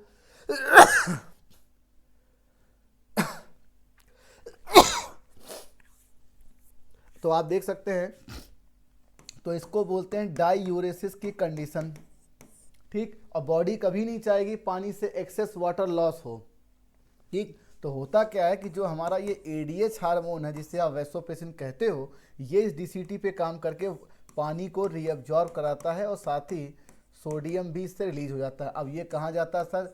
ये ब्लड में बढ़ जाते हैं, और ब्लड में बढ़ने से ब्लड का वॉल्यूम बढ़ता है तो ब्लड प्रेशर यहाँ बढ़ जाता है। अब देखिए कहीं किसी भी चीज़ से, किसी फिल्ट्रेट से अगर वाटर निकल जाए तो वो उस फिल्ट्रेट को हाइपरटॉनिक कर देता है। तो सर हाइपोटॉनिक तो ये कर नहीं रहा पहली बात, और वाटर के रीअब्जॉर्प्शन में मदद करता है, ना कि सर एलिमिनेशन में, तो ये गलत है। हाँ, ADH facilitate water reabsorption from latter part, और ये लेटर पार्ट क्या है सर? ये तो डीसीटी है, तो ये ठीक है। तो मुझे एसर्शन क्या है? नॉट करेक्ट है, और रीजन करेक्ट है। क्या आंसर आ गया? थर्ड। तो एसर्शन इनकरेक्ट है और रीजन करेक्ट है, समझ गए आप लोग। तो वाटर के रीअब्जॉर्प्शन में हेल्प करता है और हाइपरटॉनिक करता है। आपको ऐसे ही पता है, किसी भी आप सोल्यूशन में पानी डालेंगे तो वो हाइपोटॉनिक हो जाती है, और पानी निकालेंगे तो हाइपरटॉनिक हो जाती है। तो मुझे क्या दिख रहा है? A assertion is not correct, reason is correct. अब देखिए, why do we consider blood a connective tissue? जो ब्लड है वो एक फॉल्स कनेक्टिव टिश्यू है, पहली बात, ये बात याद रखिएगा। और ऐसा क्यों है सर कि हमें मालूम था कि जब आप कनेक्टिव टिश्यू की बात करते हो तो उसमें एक स्पेशलाइज सेल होनी चाहिए और ये सेल फाइबर और मैट्रिक्स का सिक्रीशन करती है। ठीक, जो ब्लड में फाइबर नहीं होता इसलिए फास्ट कनेक्टिव टिश्यू होता है। तो कनेक्टिव टिश्यू है क्यों? क्योंकि ये पूरे बॉडी को कनेक्ट करता है वाया न्यूट्रिएंट ऑक्सीजन के ट्रांसपोर्ट से, याद रखिएगा। तो क्या है, blood is a fluid connective tissue because it connect body parts by transporting substances and has cells suspended in extracellular matrix plasma, याद रखिएगा। तो ये जोड़ती है पूरे शरीर को, इसलिए सही है। तो ये इसका कट एक्सप्रेशन है, फोर्थ आंसर। और ये आपके एक्सरसाइज का क्वेश्चन है, याद रखिएगा, ये एक्सरसाइज का क्वेश्चन है। अब देखिए, what is the symptom of hypoxia? Sir hypoxia का मतलब होता है शरीर में ऑक्सीजन कम होना, और जैसे ऑक्सीजन कम होगा तो पार्शियल प्रेशर ऑफ ऑक्सीजन भी कम होगा, तो जाहिर सी बात है इनकम्पैरेटिवली CO2 शरीर में बढ़ने लग जाएगा। तो सर शॉर्टनेस ऑफ ब्रीदिंग बहुत फास्ट हो, क्यों? सांस लेने में तकलीफ होने लगेगी, याद रखिएगा। रैपिड हार्ट ब्रीदिंग होगा, हेडेक, डिजीनेस और रेस्टलेस और एंग्जाइटी, बेचैनी और घबराहट होगी, चक्कर आना होगा, क्योंकि हमारे ब्रेन को ऑक्सीजन प्रॉपर्ली नहीं मिलेगा। ऑक्सीजन नहीं मिलेगा तो लंग्स की जो सेल होंगी वो प्रॉपर्ली मेटाबोलाइज नहीं कर पाएंगे, उनको ATP नहीं मिलेगा तो लंग्स ठीक से काम, तो बॉडी क्या होगी, बहुत तेज, दिल की धड़कन तेज होगी ताकि ब्लड तेज़ी से बढ़े, और सांस भी बहुत तेजी से लेना पड़ेगा, इसी को बोलते हैं सांस फूलने लगे, हाइपोक्सिया। ठीक है, तो देखिए, in which of the following compound nitrogen items is present? कुछ नहीं सर, आपको पता है राइबोज, ये 5 कार्बन का शुगर है, और सर शुगर में कार्बन हाइड्रोजन ऑक्सीजन होते हैं, आपको पता था। ठीक, और लेसिथिन आप जानते हैं एक फॉस्फोलिपिड होता है जिसमें फॉस्फोरिक एसिड होता है, उसके स्ट्रक्चर को ध्यान से देखिए तो ये तो होगा। प्यूरिन आपको पता है नाइट्रोजनस, ये हेट्रोसाइक्लिक कंपाउंड है, बाईसाइक्लिक कंपाउंड है, इसमें होता है।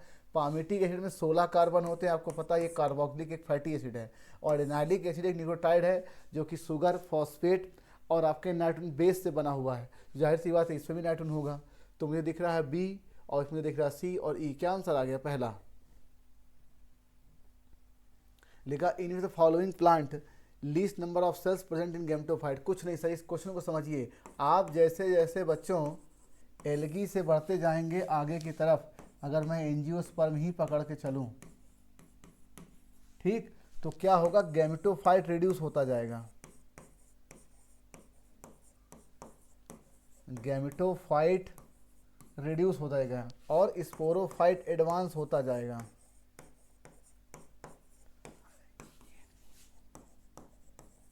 स्पोरोफाइट एडवांस होता जाएगा, ये सही है। ठीक, और जैसे जैसे आप उल्टा चलेंगे तो इधर चलेंगे तो गैमेटोफाइट एडवांस होता जाएगा और स्पोरोफाइट रिड्यूस होता जाएगा। तो कुछ नहीं सर, जब भी इस तरह क्वेश्चन आएगा तो जो सबसे हायर मेंबर का मेंबर होता है उसी का आंसर टिक करते हैं। तो अब यहाँ पर यूकेलिप्टस एंजियोस्पर्म है, और मान लीजिए मैं इसको हटा के पाइनस लिख देता तो क्या आंसर आता सर? पाइनस होता। साइकस लिखते साइकस आता। तो 4 ऑप्शन में आपको एक चुनना होता है बच्चों। तो करना ये है कि जो आपका सबसे हायर मेंबर हो प्लांट ग्रुप में, एल्गी, ब्रायो, टेरिडो, जिम्नो, एनजीओ, तो उसी का आंसर जाता है, दैट इज 4th आंसर। और वैसे भी आप देख सकते हैं कि जो यूकेलिप्टस उसमें सिर्फ पॉलन ग्रेन है, ठीक, और एम्ब्रियो सैक है, इसके अलावा कोई स्ट्रक्चर गैमेटोफाइट नहीं है।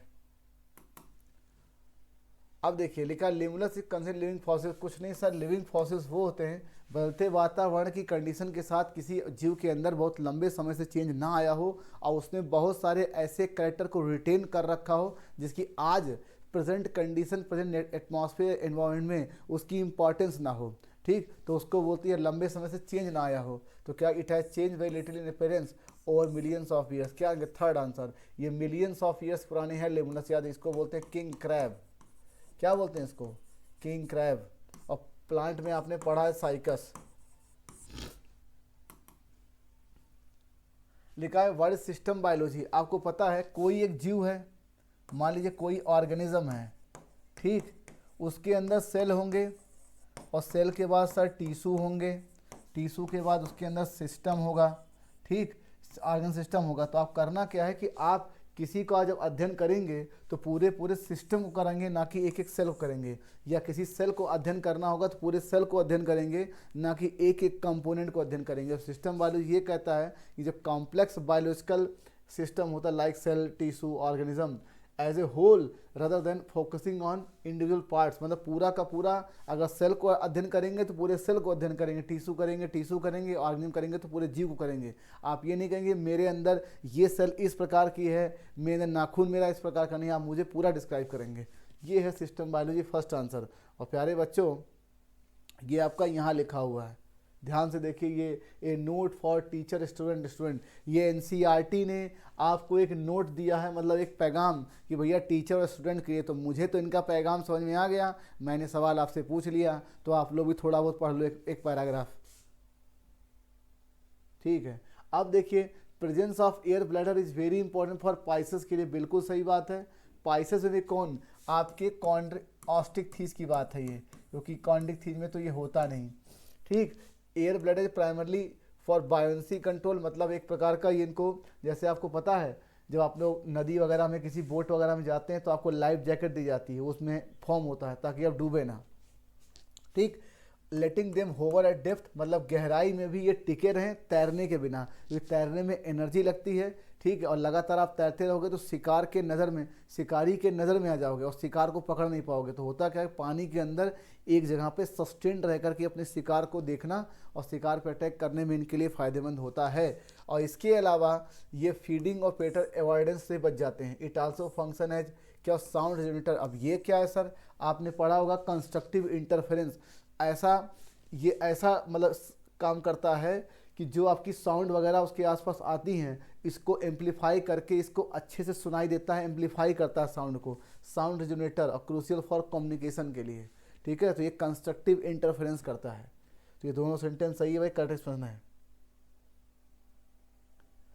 लिखा है कि microbes played a major role in controlling disease caused by harmful bacteria, ठीक। अब देखिए आपके माइक्रोब्स के चैप्टर में एक्सरसाइज में ये बात लिखी है कि जो आपका माइक्रोब्स होता है, माइक्रोब्स ही दूसरे माइक्रोब्स के कंट्रोलिंग में, बीमारी में काम आता है। अब सिंपल सी बात है, देखिए आपने एक पेनिसिलियम एक फंजाई है, ठीक, उससे निकाला आपने पेनिसिलिन और वो कंट्रोल कर रही है वैरायटी ऑफ डिजीज के लिए बैक्टीरिया एंटीबायोटिक के रूप में, ठीक। और इसके अलावा स्ट्रेप्टोमाइसिन आपके स्ट्रेप्टोकोकस से आपने निकाला और ये स्ट्रेप्टोमाइसिन दूसरे किसी फंगस, ठीक है, या किसी बैक्टीरिया वगैरह के लिए अब काम करेगा। तो इसका मतलब जो आपका स्ट्रेप्टोमाइसिन है ये दूसरे माइक्रोब्स के लिए अगेंस्ट काम करेगा, डिजीज़ के लिए।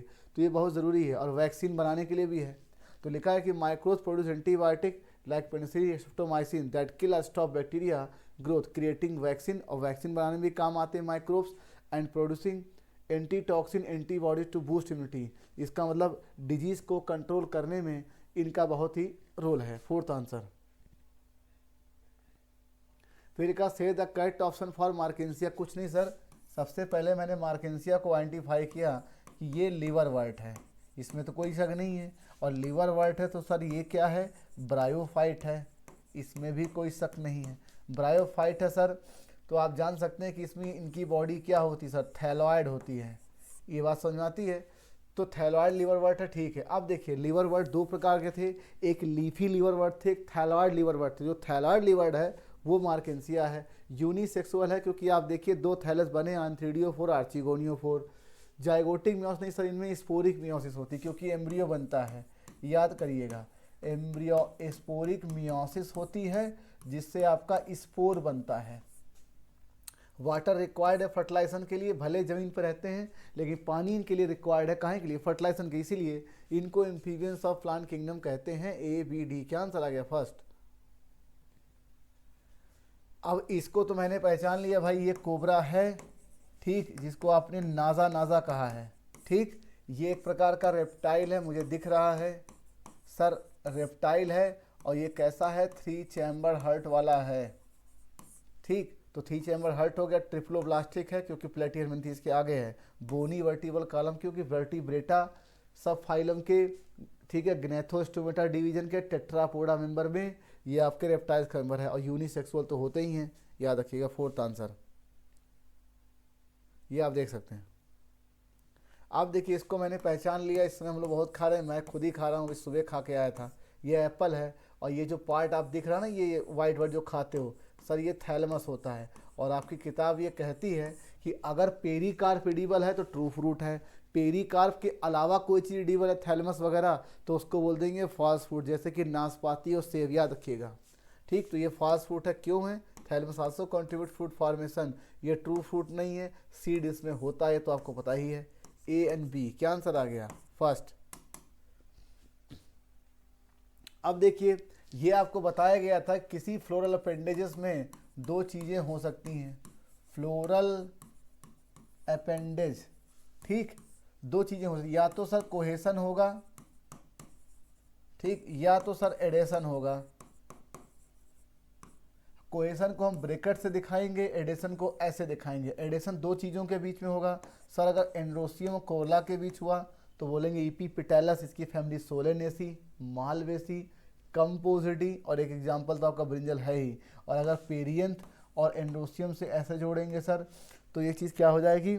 इसको बोलेंगे एपीफिलस, इसकी फैमिली लिलिएसी, एग्जांपल इसका लिली। और सर अगर मान लीजिए कैलिक्स आपस में जुड़े हुए हैं तो गैमोसिपेलस, कोरोला आपस जुड़ा हुआ है तो गैमोपिटेलस। तो इसका मतलब ये आपके दो अलग अलग फ्लोरोपेंडेज जुड़े हैं, ये दोनों ठीक हैं। यहाँ सेम ही अटैच हुआ, लेकिन यहाँ दो डिफरेंट नहीं है सर, यहाँ पर पेटल ही है, ध्यान रखिएगा, ये है पेटल।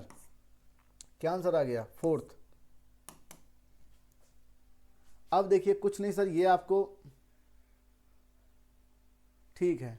और बच्चों ये आप देख सकते हैं, ठीक है, यहाँ नीचे देखिए, वहाँ 4 है या 2 है, यहाँ थोड़ा एक छूटा हुआ है, यहाँ पर ये G2 बाई कार्पेली इस तरीके से है। ठीक है, फर्स्ट सेकेंड, तो ये फर्स्ट है, ये सेकेंड है, ये थर्ड है और ये फोर्थ है, याद रखिएगा। अब देखिए, मटर में होता है मोनोकार्पेली सुपीरियर ओवरी, तो मुझे दिख रहा है सर ए थर्ड, पहली बात, तो क्या आंसर आ गया? ए थर्ड। और चाइना रोज में होता है 5 होते हैं इसमें, वो भी सुपीरियर ओवरी होता है, बी सेकेंड। और सर मस्टर्ड में होता है बाई कार्पेली सिनकार्पस, सिनकार्पस और हाइपोगाइनस कंडीशन, तो ये वाला हो गया सी फोर्थ। और सनफ्लावर में भी बाई कार्पेली होता है, लेकिन इपीगाइनस होता है, एक ही फैमिली है जो इपीगाइनस है, तो क्या आंसर आ गया? थर्ड।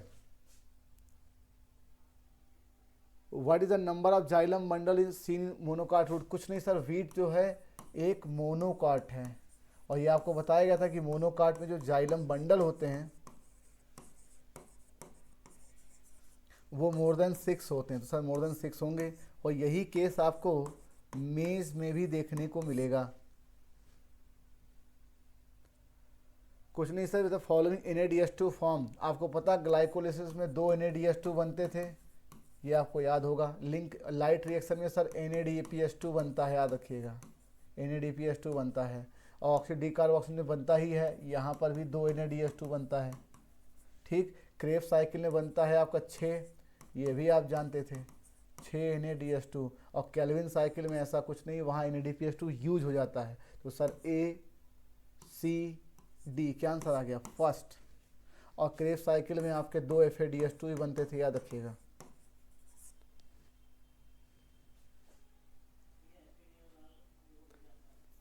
अब देखिए, अभी मैंने बताया है कि इन frog which structure help separate blood coming from the blood body डीऑक्सीजन। अभी मैंने आपको बताया था पीछे वाले क्वेश्चन में ही कि अगर यहाँ से इम्प्योर ब्लड आ रहा है, ठीक है, और यहाँ से प्योर आ रहा है, और ये आकर के यहाँ मिक्स हो जाता है, तो यहाँ पे ये स्ट्रक्चर होता है बच्चों कोनस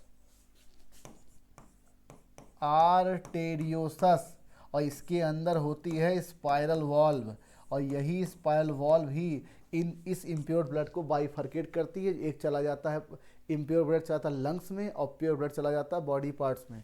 तो क्या स्पाइरल वॉल्व? कोनस आर्टेरियोसस, याद रखिएगा।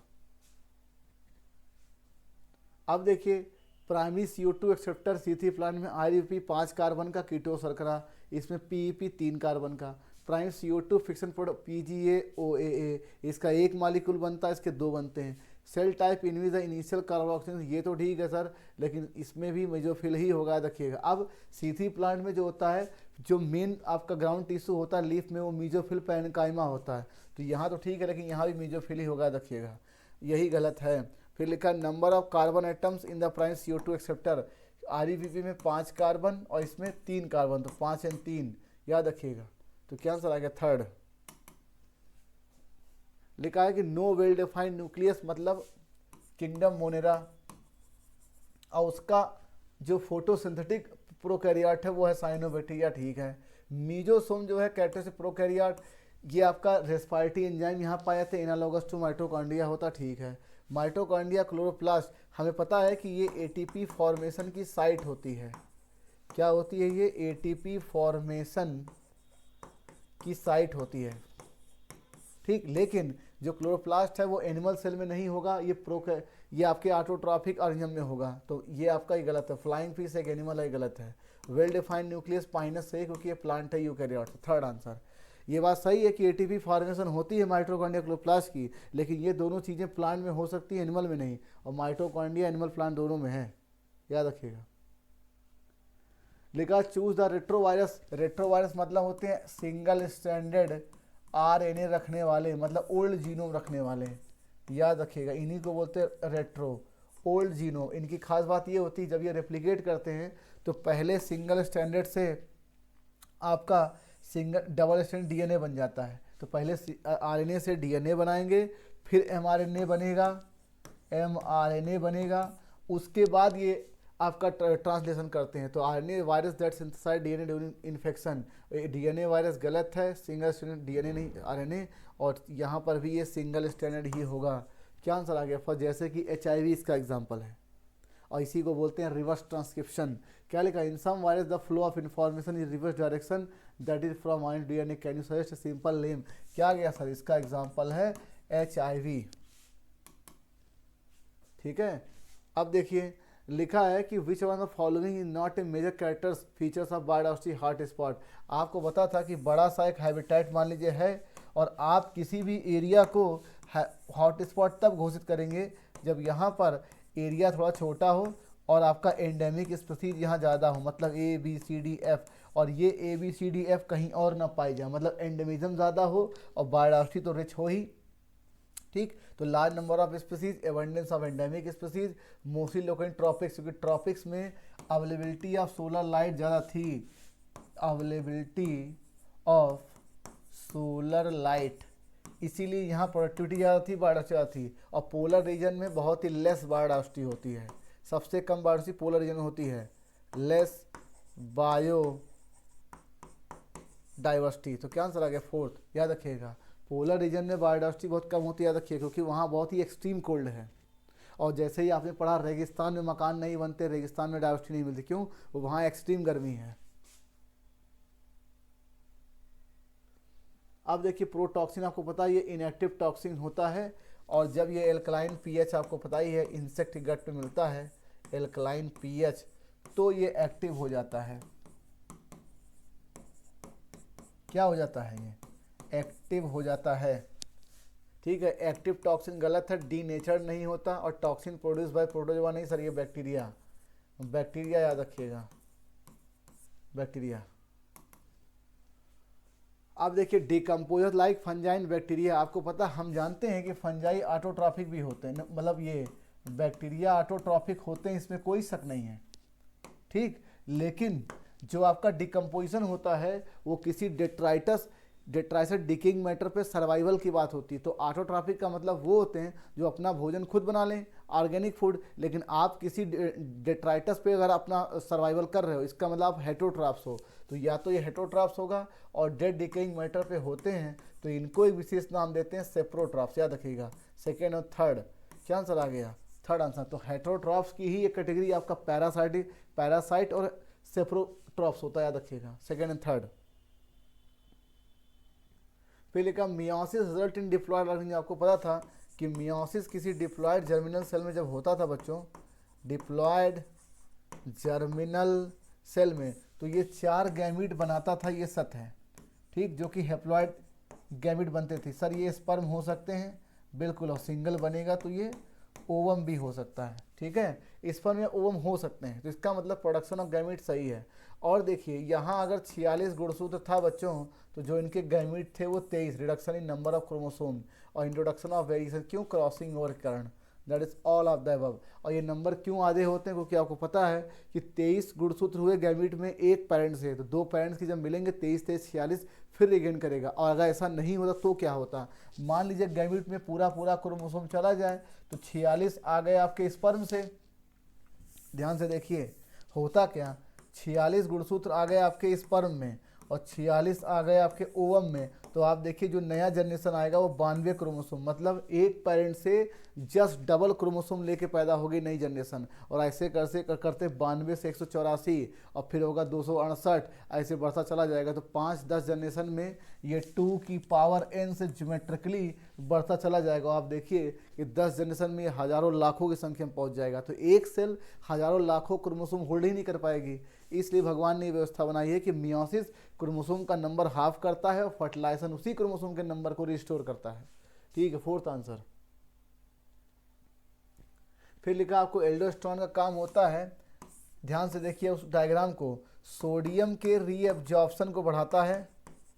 ठीक है, सोडियम के रीएब्जॉर्प्शन को बढ़ाता है, सोडियम रीएब्जॉर्प्शन,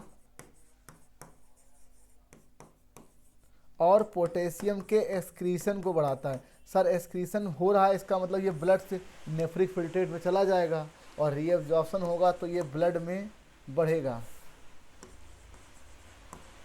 ठीक है, ये ब्लड में बढ़ेगा, समझ गए आप लोग। तो इसका मतलब ये ब्लड में बढ़ेगा, ये बात हमको समझ में आ गई। तो ब्लड में बढ़ेगा तो high sodium level and low potassium level, यही है फर्स्ट आंसर। ये जो लेवल आप देख रहे बच्चों, ये रिगार्डिंग ब्लड है, ये ब्लड की बात हो रही है कि ब्लड में क्या करेगा। ब्लड में सोडियम लेवल बढ़ाएगा और पोटेशियम लेवल कम करेगा, क्योंकि पोटेशियम एक्सक्रीट करके नेफ्रिक फिल्ट्रेट से यूरिन के फॉर्म में निकल जाएगा और सोडियम का रीएब्जॉर्प्शन करा देगा, ये फर्स्ट आंसर। फिर देखिए with the following example of blood pressure lowering hormone, कुछ नहीं, जितने हार्मोन आपके वैसोकॉन्स्ट्रिक्टर होते हैं वो ब्लड प्रेशर को बढ़ाते हैं, और जितने हार्मोन वैसोडाइलेटर होते हैं वो ब्लड प्रेशर घटाते हैं, इसमें कोई शक नहीं। बीपी को कम करने वाले तो एएनएफ हो गया, ठीक, ये ब्लड प्रेशर को कम करने को वैसोडाइलेटर है। अब एडीएच और ये दोनों तो वैसोकॉन्स्ट्रिक्टर हैं, ये किताब में ही लिखा है। ठीक, अब मैटर फंसता है एल्डोस्टेरोन का, इसका दोनों इफेक्ट होता है सर, ये वैसोडाइलेटर भी है और वैसोकॉन्स्ट्रिक्टर भी है। स्मूथ मसल्स पे डायरेक्टली काम करता है, अगर स्मूथ मसल्स पर काम करता है तो वहाँ पर कॉन्ट्रैक्शन करता है, और ब्लड कैपिलरी पे या वेसल्स पे काम करता है, ब्लड कैपिलरी पे काम करता है तो वहाँ पर ये कॉन्स्ट्रिक्शन करता है। इसका मतलब ब्लड प्रेशर में अगर ब्लड वेसल्स को कॉन्स्ट्रिक्ट करेगा तो ब्लड में प्रेशर बढ़ेगा, तो भाई ये भी ब्लड प्रेशर बढ़ाता, याद रखिएगा।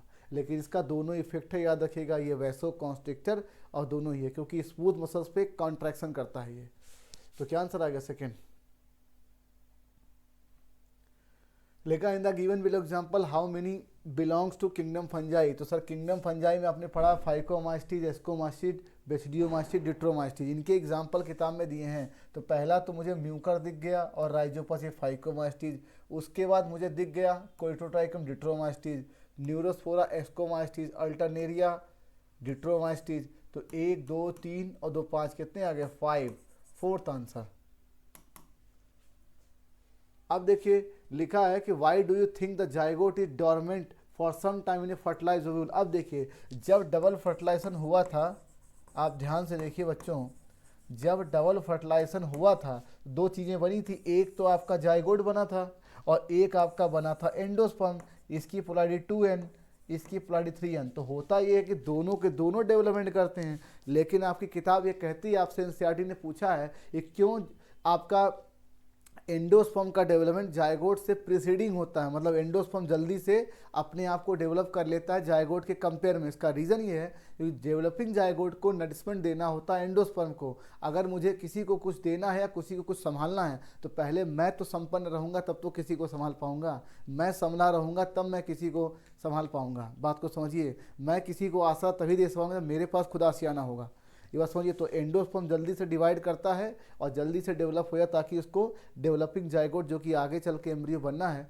उसको दे सके। ये आपकी एनसीईआरटी ने आपसे पूछा है और इसी चीज़ को यहाँ टर्म दिया है डॉर्मेंट। मतलब डॉर्मेंट का मतलब मेटाबॉलिकली स्लो, डेवलपमेंट स्लो। जैसे सीड में आपने पढ़ा है, डॉर्मेंसी पढ़ी है, तो वैसे जायगोट होता है थोड़ी देर के लिए डॉर्मेंट रहता है ताकि इसका डेवलपमेंट स्लो हो। यही क्वेश्चन है। और फर्टिलाइज ओव्यूल, ठीक, फर्टिलाइज ओव्यूल का मतलब डबल फर्टिलाइजेशन हो चुका है और जब जायगोट से एम्ब्रियो बन जाएगा तो उसको हम सीड बोलते हैं। देखा, it is an evolutionary strategy to ensure adequate food endosperm is available before it start developing preventing wastage energy. क्यों? क्योंकि अगर ऐसा नहीं होगा तो इसे इस जाइगोट को भी नरिशमेंट के लिए किसी और से एनर्जी लेनी पड़ेगी। तो ये एक प्रकार का इवोल्यूशनरी स्ट्रेटजी है, याद रखिएगा। Fourth answer. फिर लिखा ribosome play essential role during translation. अरे आपको तो पता ही है सर कि जो आपका एमआरएनए था वो सबसे पहले राइबोसोम के स्मॉलर सब यूनिट से इनकाउंटर करता है, ठीक। और जो इसका बड़ा वाला होता है आपका काउंटर, वो आपको प्लेस देता है। इधर से आपका टीआरएनए एमिनो एसिड लेके आता है और इधर से देखिए बॉन्ड बनता चला जाता है। इधर एमिनो एसिड की चेन निकलती चली जाती है और ये टीआरएनए, इसका मतलब ये एमआरएनए और टीआरएनए को होल्ड करता है, पहली बात। प्लेटफॉर्म प्रोवाइड करता है, दूसरी बात। तो भाई जाहिर सी बात है कि ribosome provide a site for protein synthesis bringing together mRNA and tRNA to build polypeptide chain. क्यों? टीआरएनए लेके आएगा कोडॉन के मुताबिक एमिनो एसिड, तो जाहिर सी बात है इन दोनों की ब्रिंगिंग टुगेदर एक साथ होनी चाहिए by catalysing the formation of peptide. और कुछ नहीं, आपको पता है कि जो 23S आरएनए होता है ये राइबोसोमल आरएनए होता है, ठीक। तो राइबोसोम यहाँ पर कैटलिसिस का भी काम कर रहा है, क्योंकि जो पेप्टाइड बॉन्ड एक एमिनो एसिड से दूसरे एमिनो एसिड को जोड़ करके प्रोटीन या फैट बना रही है, वो आपका राइबोसोम भी उसमें प्ले कर रहा है। तो साइट तो प्रोवाइड कर ही रहा है और कैटलाइज भी कर रहा है between amino acid effectively decoding genetic instruction into functional protein. बिल्कुल सही है sir, fourth answer. Biodiversity is important for ecosystem functioning. आपकी किताब में ये कहा गया है कि जो हैबिटेट में ज़्यादा बायोडाइवर्सिटी होती है वहाँ less year two year variation होता है, प्रोडक्टिविटी वहाँ हाई रहती है, रेजिलियंस वहाँ क्या रहता है, हाई रहता है, ठीक। रेजिलियंस का मतलब होता है कि जो जैसा है अगर उसमें कुछ डिस्टर्बेंस कर दिया जाए तो बहुत तेज़ी से वो रिकवर कर जाए, समझ गए। इसे बोलते हैं, जैसे मैं यहाँ खड़ा हूँ, स्टेबिलिटी से खड़ा हूँ, किसी ने धक्का दे दिया, मैं ऐसे झूम गया, मैं तुरंत रिगेन कर गया, ये मेरा रेजिलियंस है, याद रखिएगा। तो बच्चों, a variety of species ensures stability, resilience and the efficient delivery of essential services. अब ज़्यादा बायोडाइवर्सिटी होगी तो प्रॉपर न्यूट्रिएंट साइक्लिंग होगी, पॉलिनेशन होगा और वाटर का प्यूरिफिकेशन और ensuring ecosystem can withstand disturbances and provide resource for life including humans के लिए। मतलब ज़्यादा डाइवर्सिटी होगी तो ज़्यादा से ज़्यादा न्यूट्रिएंट की साइक्लिंग होगी, वाटर प्यूरिफिकेशन होगा जिससे ह्यूमन के लिए अवेलेबल होंगी। तो ये सारी बातें बायोडाइवर्सिटी जो है एक इकोसिस्टम के लिए ज़रूरी है। दैट इज़ फोर्थ आंसर, याद रखिएगा। लिखा heterotrophic bacteria are economically important. बिल्कुल सर, हेटरोट्रॉफिक बैक्टीरिया ही सब कुछ कर रहा है, मेडिसिन बना रहा है, एंटीबायोटिक बना रहा है, दूध से दही बना रहा है, ये तो आपको पता ही है। और देखिए acetic acid, butyric acid, lactic acid, ये सब के सब किसने बनाया है? Heterotrophic bacteria. मेडिसिन है, प्रोडक्शन ऑफ फूड है, एग्रीकल्चर है, वेस्ट ट्रीटमेंट है। एग्रीकल्चर में आपको पता है नाइट्रोजन फिक्सेशन, बायो फर्टिलाइजर, तो ये सारे। अब बायो रेमेडिसन आपको पता है, एक आपके डॉक्टर आनंद मोहन चक्रवर्ती ने ऑयल्स को, ऑयल जो समुद्र के सरफेस से फैल जाती थी उसको डिस्पोज करने के लिए स्यूडोमोनास पुटिडा नाम का एक सुपर बग बनाया था। ये बैक्टीरिया है, ये ऑयल को डाइजेस्ट कर देता था, ठीक है। तो बायोरेमेडिसन में इसका, और वेस्ट ट्रीटमेंट में तो आप जानते ही हैं एरोबिक और एनरोबिक बैक्टीरिया दोनों लिए गए थे। और मिथेनोजेंस तो आपको पता ही है, ठीक है, मिथेनोजेंस भी एक प्रकार का एनरोबिक बैक्टीरिया ही है। तो भाई ये सही है। तो प्यारे बच्चों, सेशन यहीं से खत्म हुआ। कमेंट बॉक्स में बताइए कि सेशन आपको कैसा लगा। मिलते हैं हम लोग अपने सेशन में। Thank you for watching the video. Bye bye.